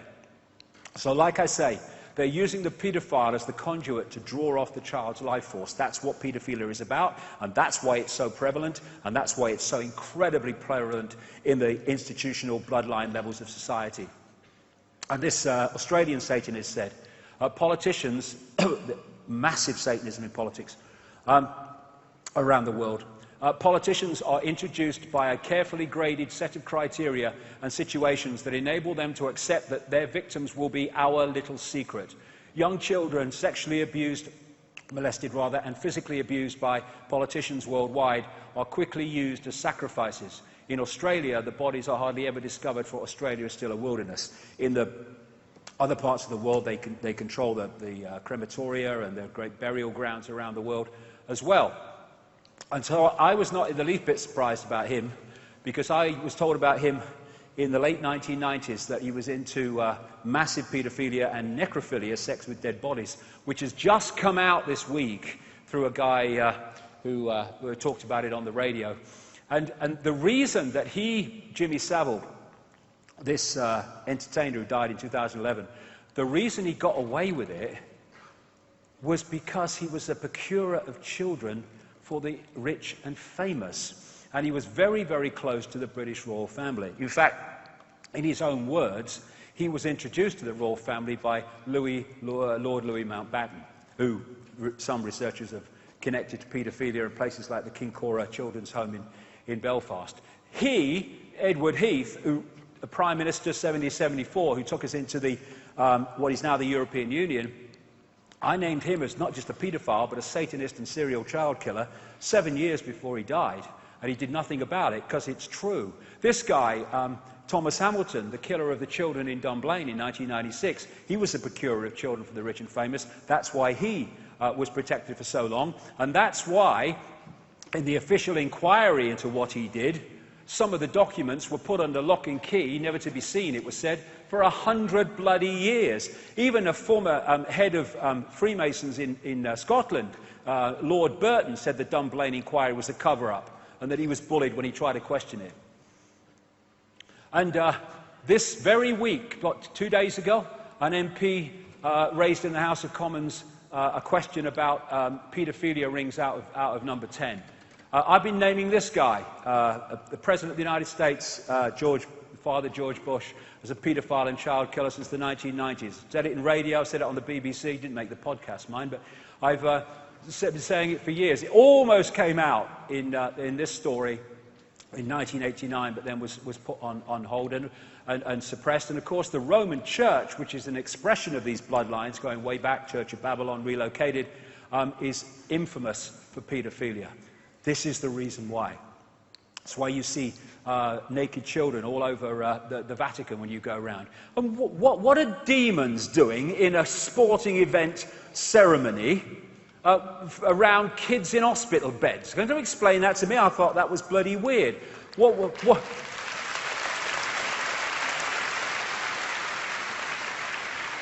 What is the child catcher in Chitty Chitty Bang Bang bloody doing in a sporting event opening ceremony? I tell you, it was alive with symbolism, that was. And I've been saying for years that these bloodlines drink the blood of children to rejuvenate themselves, and that's one major reason why they live so long. Queen Mother, 102. Prince Philip, in his 90s. David Rockefeller, 97. Henry Kissinger, almost in his 90s. They live for so long. One reason is they get different treatment to us, but this is another. And this came out only the other day, that they've now found the amazing discovery, shaman in the ancient world have known it for thousands of years, that transfusions of young blood appear to rejuvenate the elderly. That's why they live for so long. Common themes. The eye. I'm going to whip through these now because we've still got a lot to get through in this section because of the way that this information fits together. The eye, the all-seeing eye, the single eye or the pyramid of an eye is a major symbol of these bloodlines going way back, and that's why it appears everywhere in all these institutions. The eye of Ra or Horus. It was on the hand on the necklace of the mysteries of Credo Mutua in the Zulu world. This was found in 1984 in Ecuador by miners, I think, digging for gold. There's the eye, there's 13 levels, and this is thousands of years old. And when you put it under ultraviolet light, it even glows luminous from the eye. Where is it today? There it is, on the dollar bill in the reverse of the Great Seal of the United States, and there are 13 levels. This is the constant recurring themes that I'm talking about, because the same force is behind all these apparently different organizations and institutions. There it is in Freemasonry. There it is with the pyramid as the logo of MI5. There it is in the building, basically, of MI6. In the Olympic ceremony, or one of them, you had the building of the pyramid, and then the almost homage bloody worship of it immediately afterwards. This is a Roman Catholic bloody church. Look at it. Because, why? The same thing. In the Olympics, you had the pyramid bloody floodlights, and also the eyes in the mascots. And somebody put this together, and they put that and that and that together, and said, you know, what's going on? Well, what's going on is the same force controls all these apparently different institutions, and thus they use the same symbols. They control the entertainment industry, and thus that's not a bloody diamond, that's a bloody pyramid. Jay-Z. There you are, Madonna, she comes up a lot. Angelina Jolie, there's Lady Gaga, the eye of CBS. This is Gravity Falls, it's a Disney animated bloody program. There he is, there he is, there he is. What's this doing in an animated program? Because they put their symbols in front of us. The other thing you find is the number of pictures of celebrities where they have a hand over an eye. I'm not saying they all know. I mean, the photographer might say, oh, it'd be a good picture, put your hand over your eye. But the number of them emphasizing one eye is unbelievable. These are just a few. I mean, what is it with that? Another common theme, fire. The archons and the jinn were said to be from luminous fire and made of smokeless fire. One of the great symbols of these bloodlines is the phoenix, the firebird. And the light that Freemasons talk about is not the light that other people talk about. One of the great symbols of the bloodlines and the network is the lighted torch or the flame.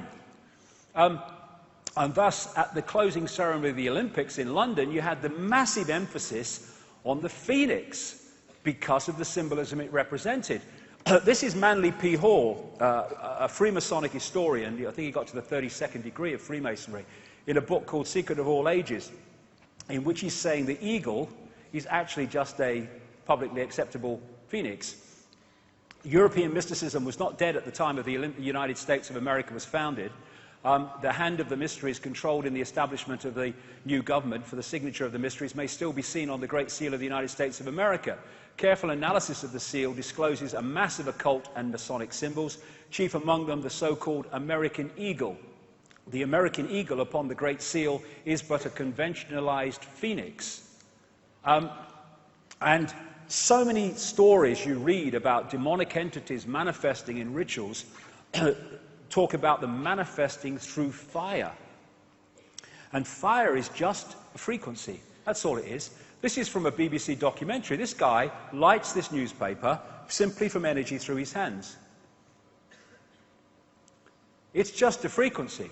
And the frequency on other dimensions might not be the same as the one here. And in terms of fire and focus, with the Olympic flame going around all over Britain, the focus on that flame on an electromagnetic level is giving energy to that energy field till it becomes a massive energy field. This flame going around is not an Olympic tradition. It was brought in by the Nazis in 1936. And so that focus would have created a massive energy field on the electromagnetic level. And it was brought to the opening ceremony. And fire ritual relates to the god Baal, Molech, the one they worship in Bohemian Grove, Nimrod, Babylon, and the Roman god Saturn is going to become very, very important shortly. And the satanic ritual calendar has a particular day of July the 27th, the date of the Olympics of opening ceremony in London. July 20th, 26th, abduction, ceremonial preparation, and holding of a sacrificial victim for grand climax. July 27th, grand climax, a day for sacrificing female adults and children. It was a massive, for whatever reason, massive satanic day when that happened.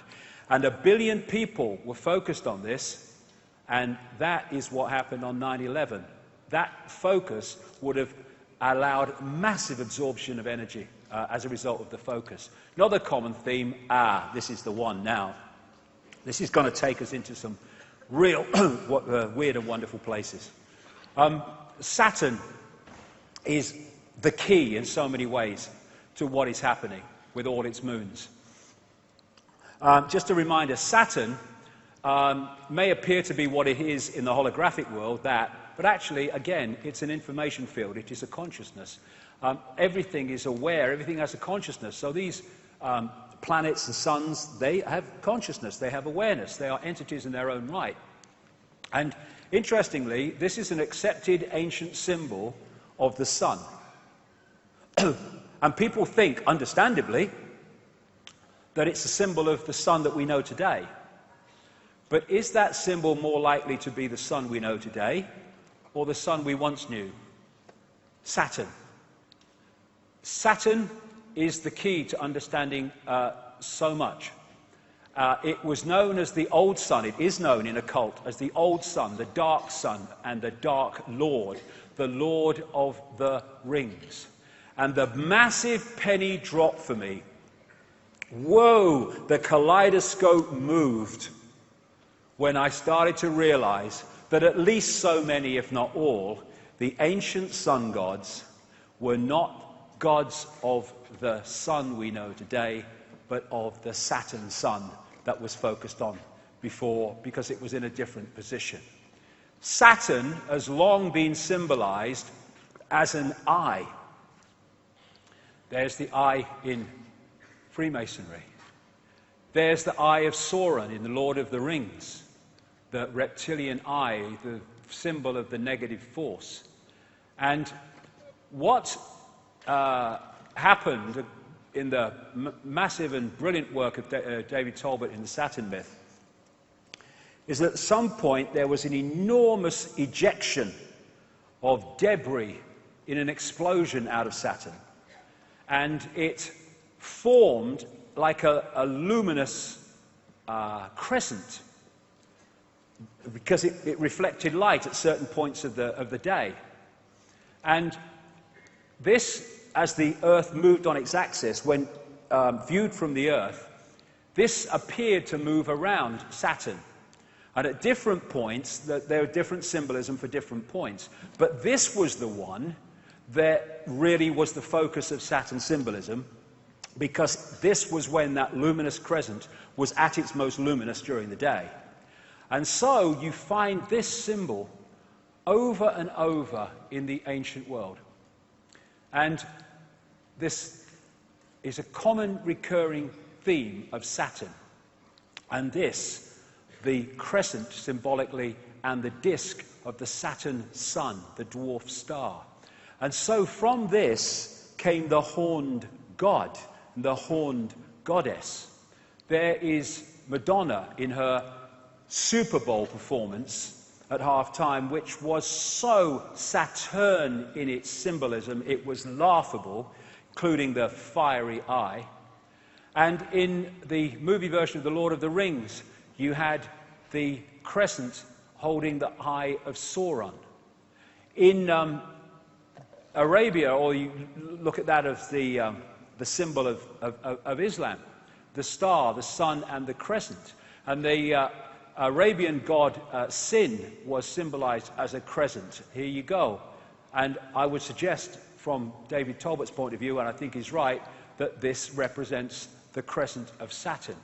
This is the guy who started a satanic Saturn organization or secret society out of Germany called the Brotherhood of Saturn.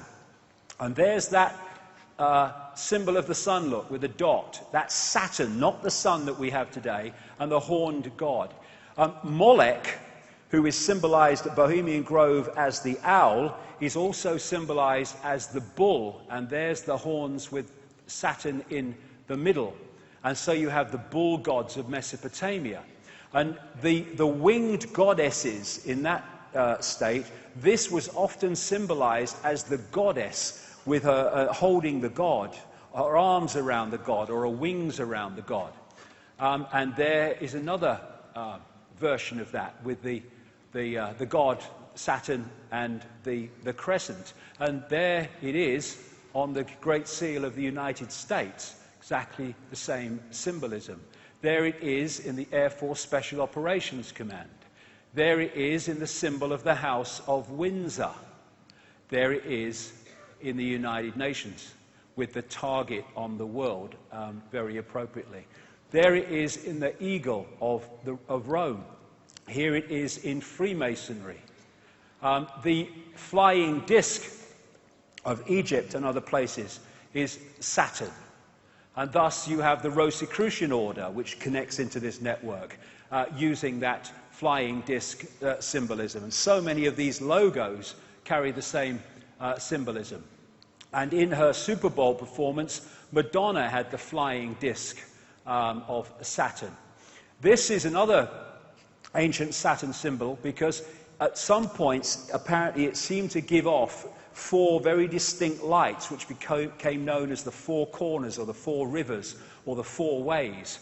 And so you find it, because of these bloodlines connecting into all these institutions, you find it in the Roman Church, you find it on the mace in the Houses of Parliament, you find it on the crown, you found it in the Celtic cross, and you find it in one of the major secret societies in the network, the House of Malta. It's known as the Maltese cross.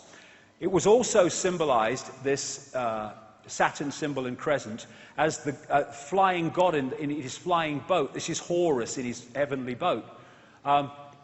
This is why it's used in the boats used in Freemasonry. This is a Freemasonic building on the Isle of Wight, funnily enough. And that is massive. I'm not saying Annie Lennox knew it was, just let's do this, it'd be a good idea. But that was massively Saturn symbolism when you watched it play out. Then you've got this symbol of the horned god. Again, Saturn, Satan, as it also became known, which is you find with so many politicians. And Pat Robertson, this so-called Christian evangelist, yeah, okay. And talking of horns and horned gods, in astrology, Saturn is connected to Capricorn, and so one of the Saturn symbols is the goat. This again is the great Freemasonic historian Manly P. Hall, who said Pan, the goat god, was a composite creature, the upper part, with the exception of his horns, being human, and the lower part in the form of a goat. The god himself is a symbol of Saturn, because this planet is enthroned in Capricorn, whose emblem is a goat. That is what that is.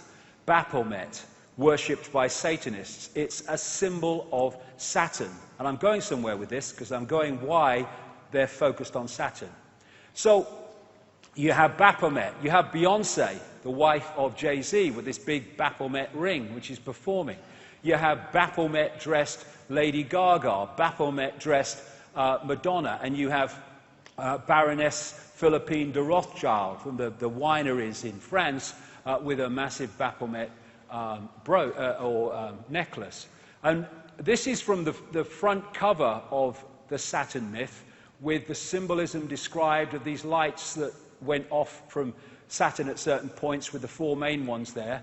And there it is symbolized on one of these ancient tablets. And in St. Peter's Square, that is a mirror of the way that Saturn symbol looks. And there it is on the thing that he has his biscuit in, there, when he's doing his stuff. Now, this is inside the Mother Lodge of Freemasonry in Great Queen Street. Great Queen was the name of the Babylonian goddess in London, because this will become significant in part 3. This crescent holding the sphere also became symbolized as twin pillars.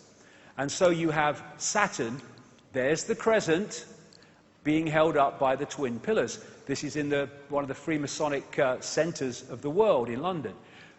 Numerologically, digitally, Saturn is number 8, and this has led to symbolism of Saturn in terms of the spider. Thus you have, in Madonna's Super Bowl performance, the winged disc symbolized with a spider in the center. Now this is fascinating. This is called the magic square of Saturn. And it's also, not by coincidence, the magic square of Freemasonry. And it's magic because of this reason. If you go that way, that way, that way, that way, or that way, or that way, all the numbers in the 3 blocks in line add up to 15. And in numerology, you keep adding numbers until they become a single number. And so 15, in numerological terms, is 6. So 666, 666 in all directions. And the black and white squares, for reasons I'll have to go into in detail in a book, because there's so much to get through today, also relates to Saturn. And so you have them in Freemasonic temples, black and white squares, and you have them in the major cathedrals, like Westminster Abbey and stuff, because of this connection I'm talking about. Now, this is called the sigil of Saturn. And they get this symbol by drawing in the magic square of Saturn from 1 to 2, and then to 3, from 4 to 5 to 6, etc. That's how they get it. Now, you turn that straight up, and that's what that is. It's the sigil of Saturn. And this is a major symbol of Saturn going way back, the 6-pointed star. It just so happens to be the very symbol from which we get the name Rothschild, one of the major families in this network, because they used to be called Bauer. They lived in Frankfurt in Germany. But they had this red 6-pointed star hexagram on the front of their house, and they changed their name to from Bauer to Red Shield in German, Rothschild, red sign or red shield, Rothschild. So they're named after this very symbol.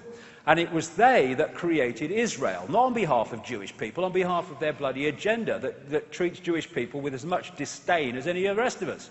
And so you have their symbol on the flag of Israel. They use the 6-pointed star so much in law enforcement. This is on a public building in Toronto, right in the center of the 6-pointed star. There's the horned god. There's the sheriff and a medal. There is the 6-pointed star representing Saturn on an ancient clay depiction. And there it is on Credo Mutwa's 500 to 1,000-year-old Zulu hand symbol.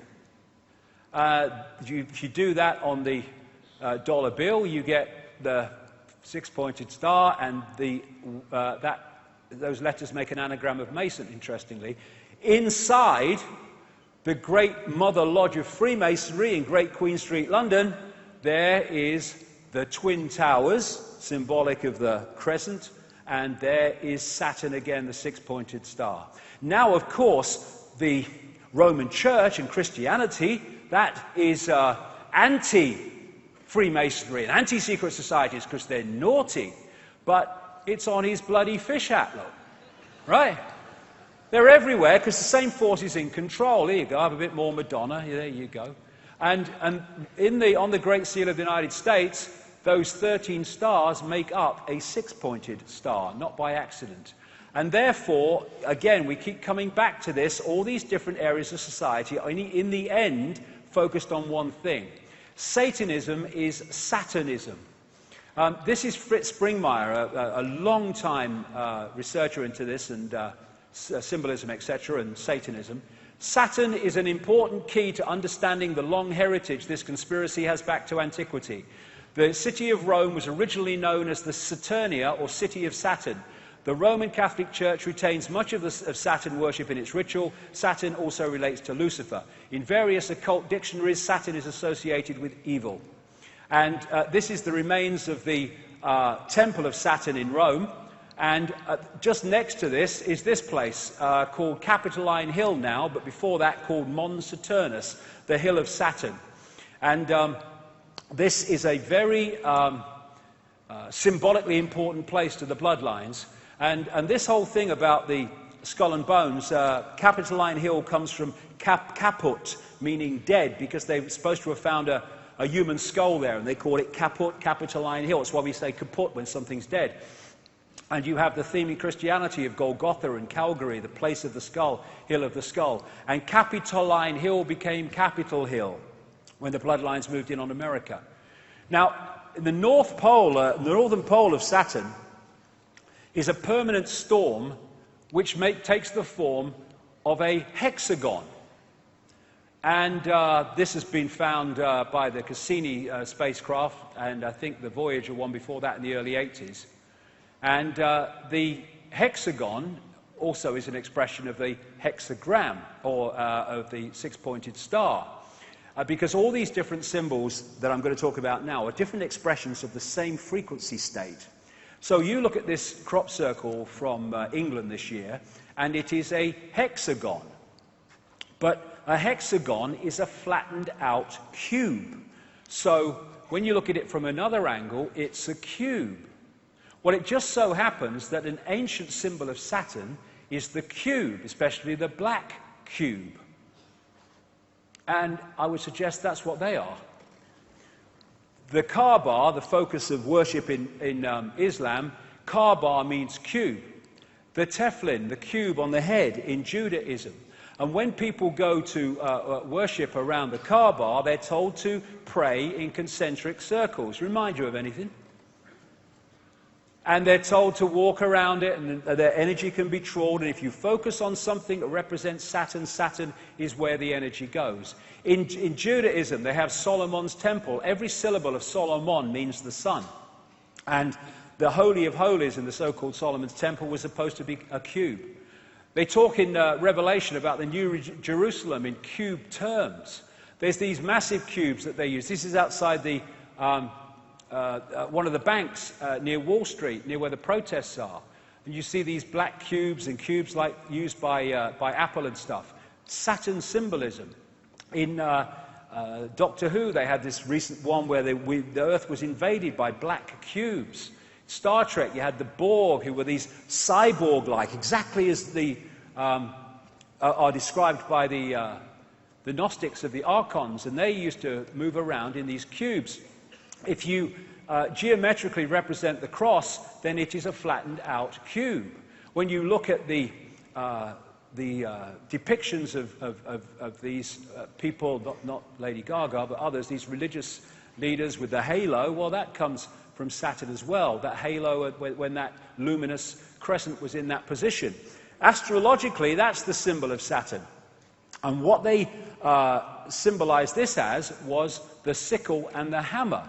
And when the Rothschilds created the Soviet Union, provable fact if you look at the evidence, they used the symbol of Saturn as the symbol of the Soviet Union. There's that symbol on this guy from the Brotherhood of Saturn. The Jesuits are a major secret society in this global network, and there's the symbol of Saturn in their symbolism very bloody clearly. The snake on the cross also relates to this in some ways. Now, this is going to take us forward here, because the god of Saturn of the Greeks was called Kronos. And Kronos was, because it was the god Saturn, the sickle, the scythe, was represented as holding the scythe, and also he was depicted as the god of time. And he had the beard, the white beard. And he became Old Father Time. That's Kronos, that's the god of Saturn. He also became the Grim Reaper, because Saturn is the planet, I say, son of death. And Kronos became Crown, a symbol of the bloodlines. Kali, a goddess related to Saturn, It was called the Black One, and the goddess of time, depicted with a protruding tongue. There's Madonna again. I mean, she must have the bloody book she works through, this one. The god El, the Hebrew god El, was their god of Saturn. So El and Elohim are demiurge and archons, I would suggest. So we have archangels, Michael, Gabriel, Uriel, Raphael, another name for Jesus, Emmanuel. We have the Gospels, Chapel, elders, elevated to the priesthood, elections where pawns are elected to serve the elite. We have Isis, Ra, El, all names relating to Saturn. Saturn, Kronos, Satan, Black Sun, Dark Lord, they're all the same thing, the expression of this force.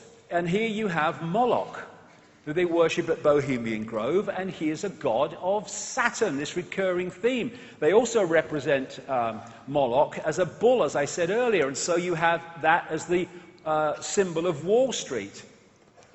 And the golden calf in the Bible is Moloch, Saturn. The Greeks talked about Saturn used to eat his own children. And here's the colours of Satanism and the colours of Saturn, black and red, same as the royal protocol. The robes of the judge, the robes of the clergy, the square hats of the universities, the hammer that the judge uses, it's all Saturn symbolism. You see Saturn profusely used in symbolism of the corporate world. And this, this Earth, Wind and Fire, they got the bloody set. There's the eye, there's the six-pointed star, there's the step pyramid, there's the winged disc, and there's bloody Saturn. And then, therefore, you look at religions and secret societies and Satanism, they're worshipping Saturn. Then you look astrologically, in other words, energetically. Banking is astrologically ruled by Saturn. Politics and institutions of state at all levels, astrologically ruled by Saturn. Corporations, astrologically ruled by Saturn. Law and court system, astrologically ruled by Saturn. Science, astrologically ruled by Saturn. Saturn worship, Satan worship. And it's interesting that you have the god of Saturn, Kronos, with the beard, and and all these bloody religions, they have bloody beards. And then you have God depicted as a man with a white beard on a cloud or on a throne. And there's God, Charlton Heston type God. That's Yahweh depicted with a beard and stuff. And then we have Santa with the white beard. Santa, anagram of Satan, from Saturnalia. Saturnalia was a festival in Rome where they worshipped the god Saturn, and they gave, it was in the same period to the run-up to our Christmas, and they gave gifts, they decorated trees, and they hung sprigs of bloody holly. So that is Saturn symbolism, a man with a white beard. This is Ancient of Days, a painting by William Blake from, I think, 1794 or something like that. Ancient of Days is an old name for God. And he's depicting God. He was a very deep esoteric thinker and great knowledge, William Blake. And he's depicting God with the white beard. That's Saturn, Kronos. On the GE building in the Rockefeller Center in New York, there's Kronos again. Now, the Freemasons, they call their God the great architect of the universe. The demiurge was known by the Gnostics as the great architect of the universe. Which brings us to the white-bearded architect of The Matrix, and the Matrix movie series. So where is this leading us? Well, again, this needs to go, if we're going to go anywhere with this, because I'm going into fantastic areas here, but this is where the information has taken me very, very clearly. And the hardest thing to see is what is in front of your eyes, as this man rightly said. The Gnostics talked about the fact that the archons make something appear to happen that does not actually happen. They can induce a virtual reality experience. The Islamic people and pre-Islamic people talk about the jinn manipulating humans by creating illusions. I was in New York in 2010, and someone took me to the subway station for Ground Zero. And when I saw it, it was like, whoa, it hit me big time. There was, first of all, these eyes all along the platforms. But there is this massive depiction of the world on the floor, and then there's an eye, and going out from this eye are these broadcast transmissions. And that hit me so powerfully. And Neil Haig was with me, and we kind of looked at each other and said, that's Saturn, isn't it? And remember, physicists have said only this last few days, they may have evidence the universe is a computer simulation. Well, I say that it's a virtual reality, which has been hacked into, and that hack is the reality that we're experiencing, the fake reality. And that hack, I say, comes from Saturn.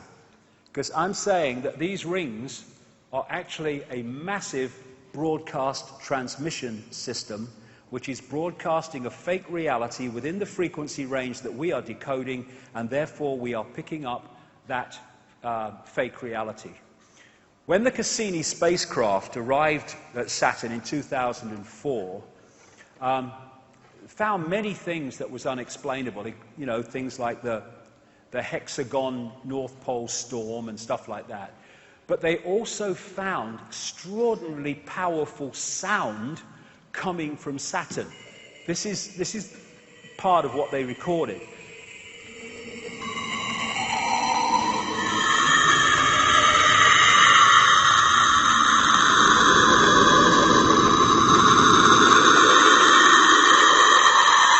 Nice, man. And I got sent this by a sound engineer, works in sound engineering for a living, and it's one of the rings of Saturn, and he said, I see that every day. That's bloody sound. They're sound waves. And this is, in cymatics, this is a six-pointed star. And of course we have the hexagon going round and round and round at Saturn's North Pole. This is a standing wave created by sound, rings. This is at the south pole of Saturn, and it's a permanent ice storm. This is a standing wave created by sound. And these are symbols created by sound, like cymatics. And a certain frequency created this perfect six-pointed star with the hexagon in the middle and the hexagon there. Therefore, the sound creates the frequency, creates the symbol, and in the same way, the symbol represents the sound and the frequency. The symbols are just holographic representations of vibrational waveform states. I would suggest in these symbols' cases, representatives of the sound frequency coming off Saturn. Same with all these symbols and numerological manipulations. The sound and the symbol are different expressions of the same thing. Thus, if we, in the holographic realm, are constantly bombarded with these symbols, it is on an energetic level feeding us the frequency field of what they represent.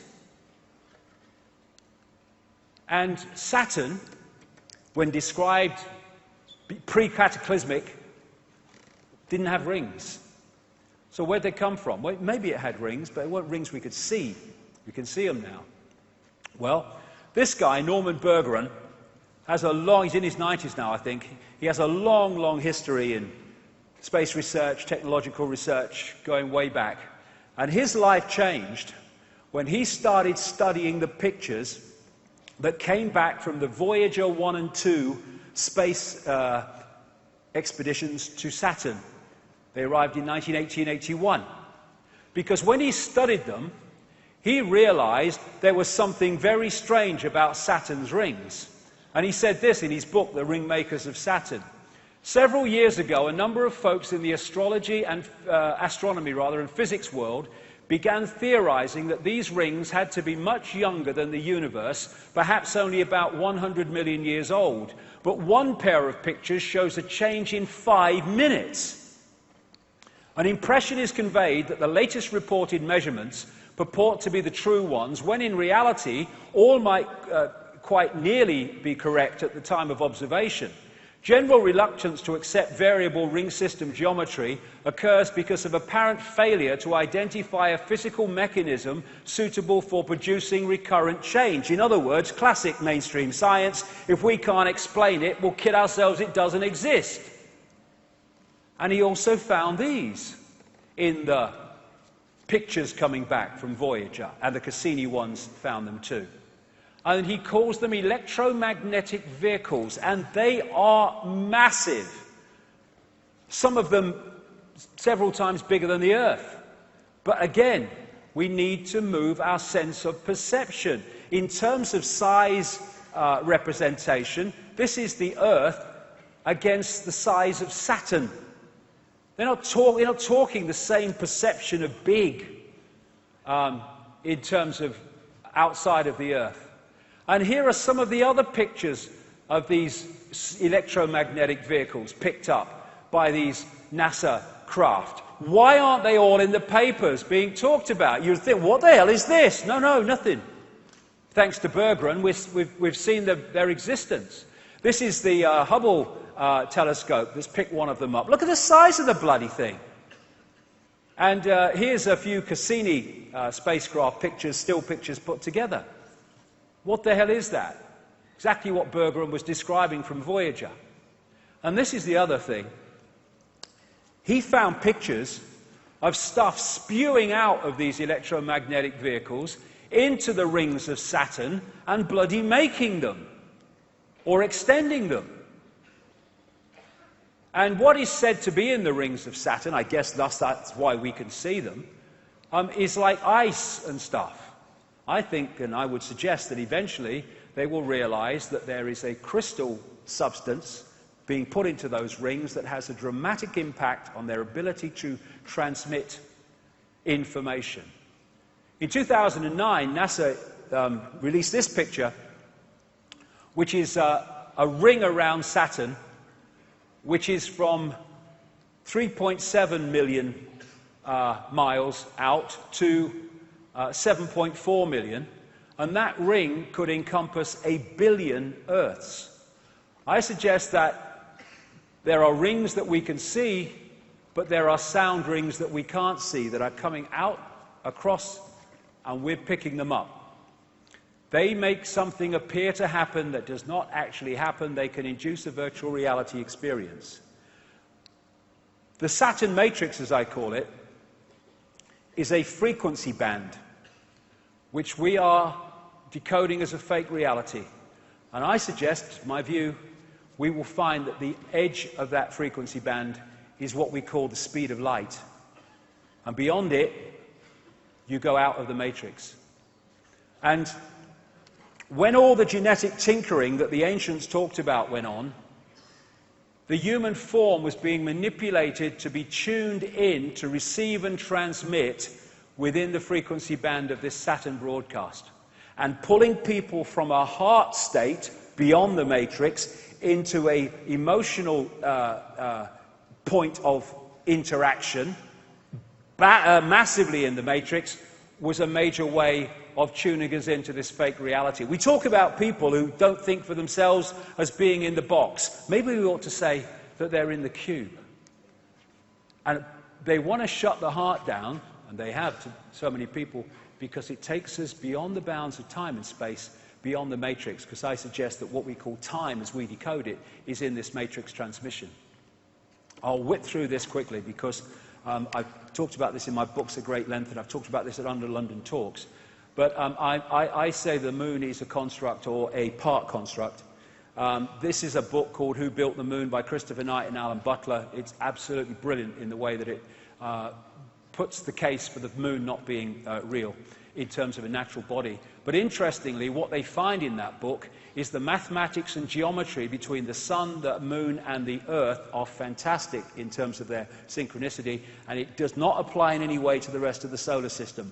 And the Gnostic writings found in Nag Hammadi in 1945, 1,600 years old or more, say that this is a separate system operating within the Archon system of the inorganic universe. They say in the book, the authors, the maths involved in the Earth-Moon-Sun system is nothing less than staggering, and that the moon has been put there with the accuracy of the proverbial Swiss watchmaker. So when viewed from the Earth, it's the size of the sun at an eclipse. The BBC did a program, Do We Really Need the Moon? And it said the moon is now in a perfect position to sustain life on Earth in its effect on the Earth, but it's just a coincidence. I think not. We only see the near side of the moon. We don't see the far side of the moon. And the authors say in that book, the moon is bigger than it should be, apparently older than it should be, much lighter in mass than it should be. It occupies an unlikely orbit and is so extraordinary that all existing explanations for its presence are fraught with difficulties, and none of them could be considered remotely watertight. The mainstream theory is that the Earth was hit by a Mars-type planet when it was forming, and a chunk came off and became the moon, called the whack theory. That didn't pan out, so they came up with a double whack theory, where it was hit by the planet, it went away and gave it another smack, and then it became the moon. Now, of course, it doesn't pan out because it's nonsense. They don't know. Why don't they just say it's not a bad thing we don't know? There's lots of things we don't know. The best explanation for the moon is observational error. The moon doesn't exist, said this scientist at the Smithsonian Center for Astrophysics. It's easier to explain the non-existence of the moon than its existence, blah, blah, blah. It goes on and on. And you know, I'll go through this because I don't want to run over too much time. I'll just mention a few things about the moon. These two scientists from the Soviet Academy of Sciences wrote a detailed article in 1970 headed, "Is the Moon the Creation of an Alien Intelligence?" And they explained in scientific terms why the moon cannot be a natural body, and in doing so explained all the anomalies that, if it is a natural body, cannot be explained. This guy, Sergeant Wolf, talked at the National Press Club a few years ago and told of his experiences on the inside at NASA, where he saw things like alien bases on the moon and stuff like that. And there's all these towers and strange phenomenon, like this blue light called blue gem or blue dome that they can't explain on the moon. And these artifacts on the moon that clearly are not natural. Look at that one. What the bloody hell is that? They can't explain them. They don't talk about them. These are pictures of what are claimed to be statues on the moon. There's so much we don't know. In symbolic terms, maybe in a bit more than that, the moon is a bit like the Death Star of this big-time insider, George Lucas, in the sense that it's actually some kind of technological construct. And it's my view, as I've said before in previous books, that what the moon is doing, in its present use anyway, is taking this Saturn broadcast and acting as an amplifier to fire it at the Earth, so we get it in massively increased power and therefore effect. It's acting a bit like a dish transmitting information which we're picking up and decoding into a fake reality. Now, 9 months after I'd written that in a book called The Human Race Get Off Your Knees, someone sent me an email from Brazil, I think it was, a lady, and said, "Have you read this book, Earth, by Barbara Marciniak? Because I've just read your book and I think you'd find it interesting." And she sent me some page numbers. Barbara Marciniak is what they call a channel. And lots of channels are not channels.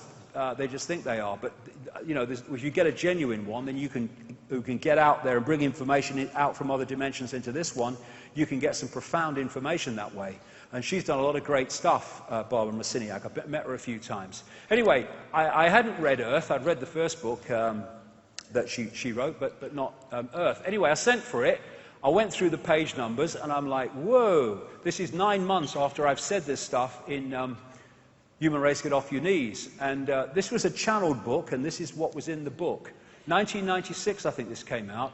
The moon is a very powerful electromagnetic computer. The energy from the moon has been beaming electromagnetic frequencies onto the Earth for eons now to maintain the two-stranded DNA.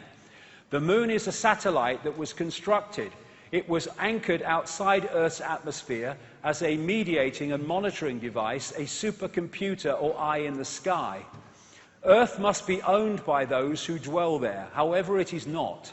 You have outside gods, creator energies, who prevent you as a species from having free reign with your kundalini. That's the energy of awakening, in effect. The influence of the moon as a main satellite computer affects all of the Earth. The moon's programs have for eons been of great limitation towards human beings. There are repetitive cycles that the moon creates to which you respond. The tales about the full moon and insanity, madness and heightened bleeding are all quite true. You know that television influences you a great deal. The moon is the same way. And astrologically, just as a very quick aside, when that great rearrangement happened, of course, astrologically, everything changed as well in terms of the influence of the astrological energies upon the human perception, because suddenly all these bodies are in different positions to where they were before. So the Saturn-Moon matrix, as I call it, I say anyway, is generating a frequency band, a fake reality, which we are decoding to be what seems to be a real reality, and the genetic manipulation has tuned us into it and created this cycle of round and round the garden. It's coming, it's coming, it's coming, as the guy said in the video. And Neil Haig has this concept of moonopoly, or Saturn moonopoly. And it goes like this. You get up in the morning and you have your breakfast and then you go to work. And then you have your lunch, sandwich normally, and then I go to work, and then I go home, and then I have my tea, and then I watch a bit of telly, and then I go to bed. Then I get up and I go to work, and then I have my lunch, sandwich normal. And I mean, look at us. We are infinite consciousness, infinite awareness. All there is, has been, and ever can be.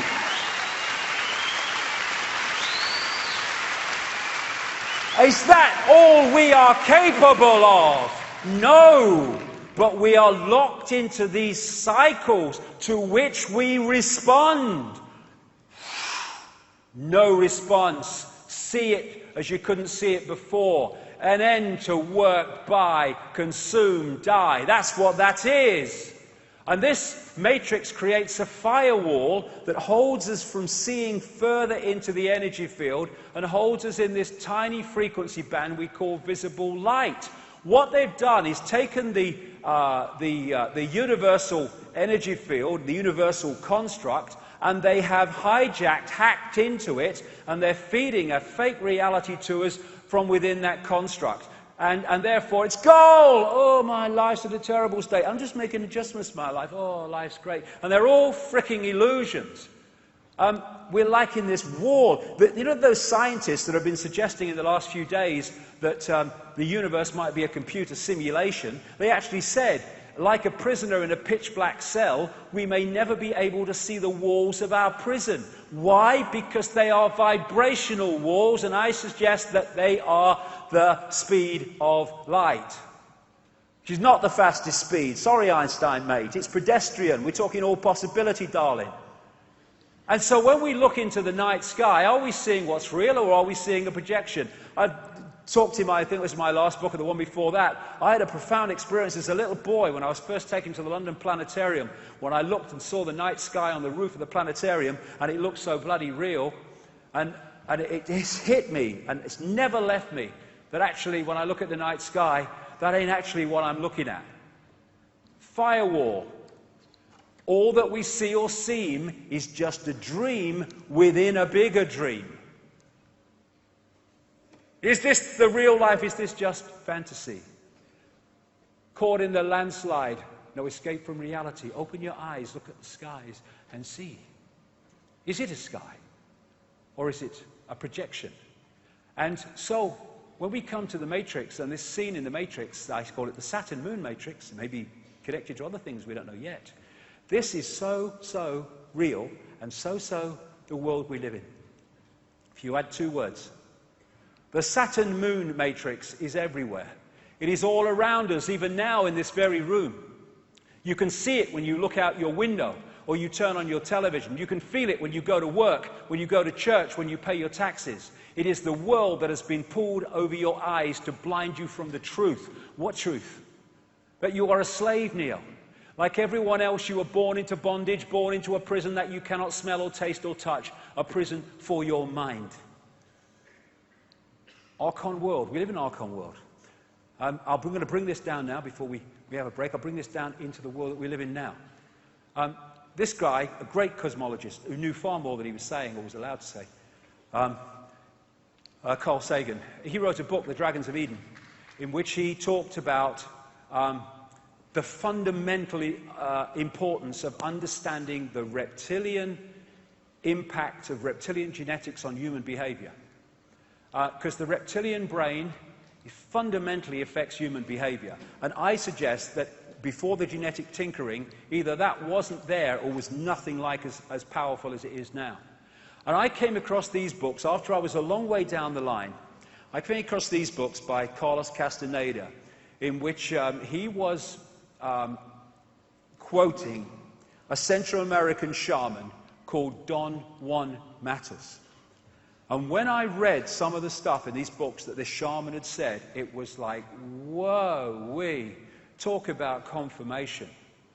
He talks about the archons and the jinn in exactly the same terms, but he calls them the flyers. But they're the same entities. And this is what he said about them in the books. We have a predator that came from the depths of the cosmos and took over the rule of our lives. Human beings are its prisoners. The predator is our lord and master. It has rendered us docile, helpless. If we want to protest, it suppresses our protest. If we want to act independently, it demands we don't do so. Indeed, we are held prisoner. They took over us because we are food to them, energy. And they squeeze us mercilessly because we are their sustenance. Just as we rear chickens in coops, the predators rear us in human coops, human eros. Therefore, their food is always available to them. The Matrix is a computer-generated dream world built to keep us under control in order to change a human being into this.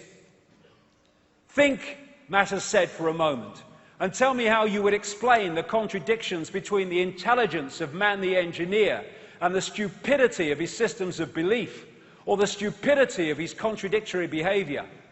Sorcerers believe that the predators have given us our systems of beliefs, yes, our ideas of good and evil, our social mores. They are the ones who have set up our dreams of success or failure.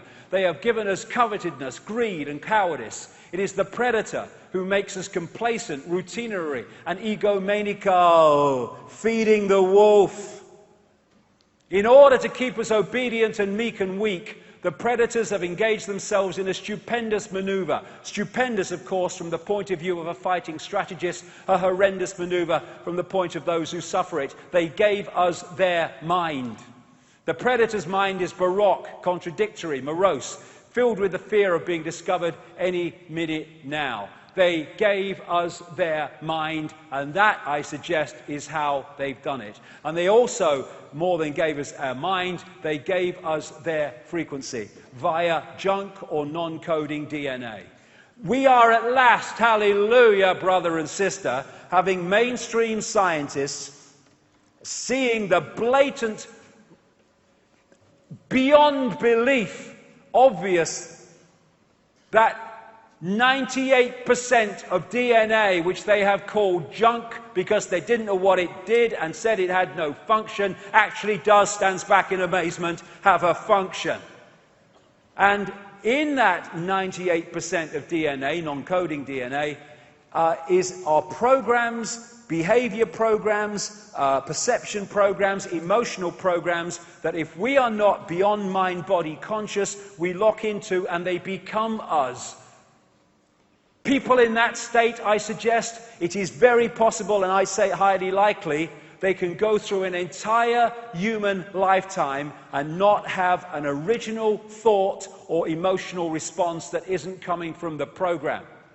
This is Boston University and Harvard Medical School research. They examined 37 DNA sequences containing at least 50,000 base pairs and one with 2.2 million base pairs. Lead researcher Eugene Stanley. Non-coding DNA sequences do contain a structured language fundamentally unlike the coding in genes. We therefore need to consider the possibility that the junk DNA may carry some kind of message. Yes, it does, many. And one of them is the human control system, when we're pulled into body-mind. Russian DNA research. It appears that the languages we were looking for are in fact hidden in the 98% junk DNA contained in our own genetic apparatus. The basic principle of these languages is similar to the language of holographic images based on the principles of laser radiations of the genetic structures which operate together as a quasi-intelligent system. And this recent announcement by this institute at the Harvard Medical School, all data that humanity creates in a year can be stored on 4 grams of DNA. That's how much information we have in the human structure. And therefore, if you can put emotional programs, emotional response programs into the genetic structure, and then created a society designed to constantly trigger those programs, then you can have a massive, constantly recurring tidal wave of low vibrational emotional energy.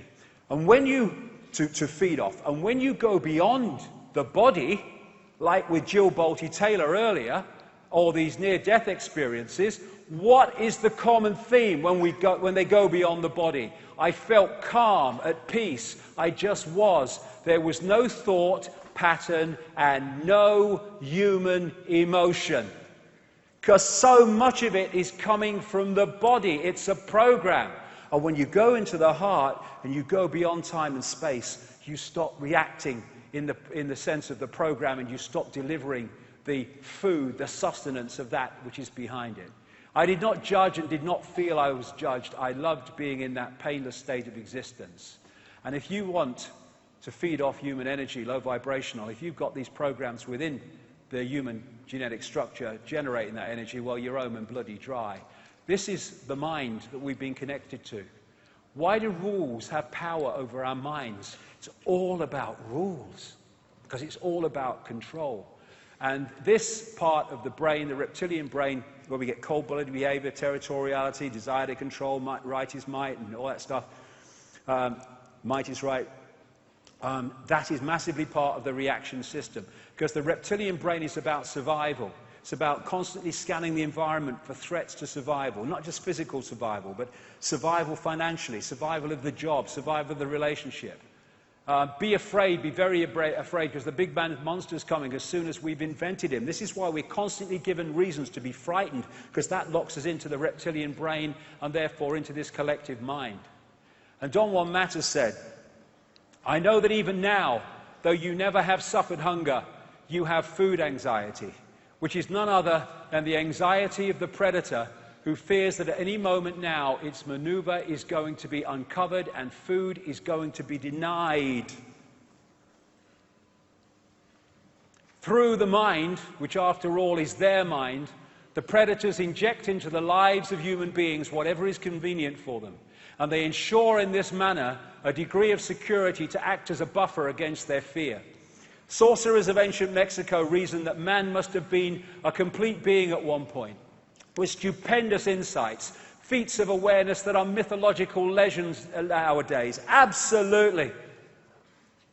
And then everything seems to disappear, and we have now a sedated man. What I'm saying is that what we have against us is not a simple predator. It is very smart and organized. It follows a methodical system to render us useless. Man, the magical being that he is destined to be, yes, and she, is no longer magical. He's an average piece of meat. There are no more dreams for man than the dreams of an animal who is being raised to be a piece of meat, trite, conventional, imbecilic. Control of perception. And if you look at the Avatar movie, it is so symbolic, because you had the Heart Society, and it was taken over. This connected society of greater awareness was taken over by this left brain, merciless, heartless invasion by, symbolically, Earth troops with their technology and all that stuff. And you even had the symbolism of these invaders infiltrating the Blue People Society by operating inside an outer shell of blue people so that they didn't know that they were being infiltrated. Now, are we as a human race, there are 7 billion of us now and more, the number of people in full knowledge who are behind this are tiny, tiny. And they can only do it by dividing and ruling us. Are we going to stand up, come together and face this, or look the other bloody way and go on walking into a level of enslavement that would make George Orwell bloody wince. As Martin Luther King said, a man can't ride your back unless it's bent. Freedom is the sure possession of those alone who have the courage to defend it. Okay, I'll be back in 40 minutes, got so much to get through, at which point I'm going to go into the world we live in today and why it is so crazy. Thank you very much. Thank you. This break will last for 40 minutes. 40 minutes.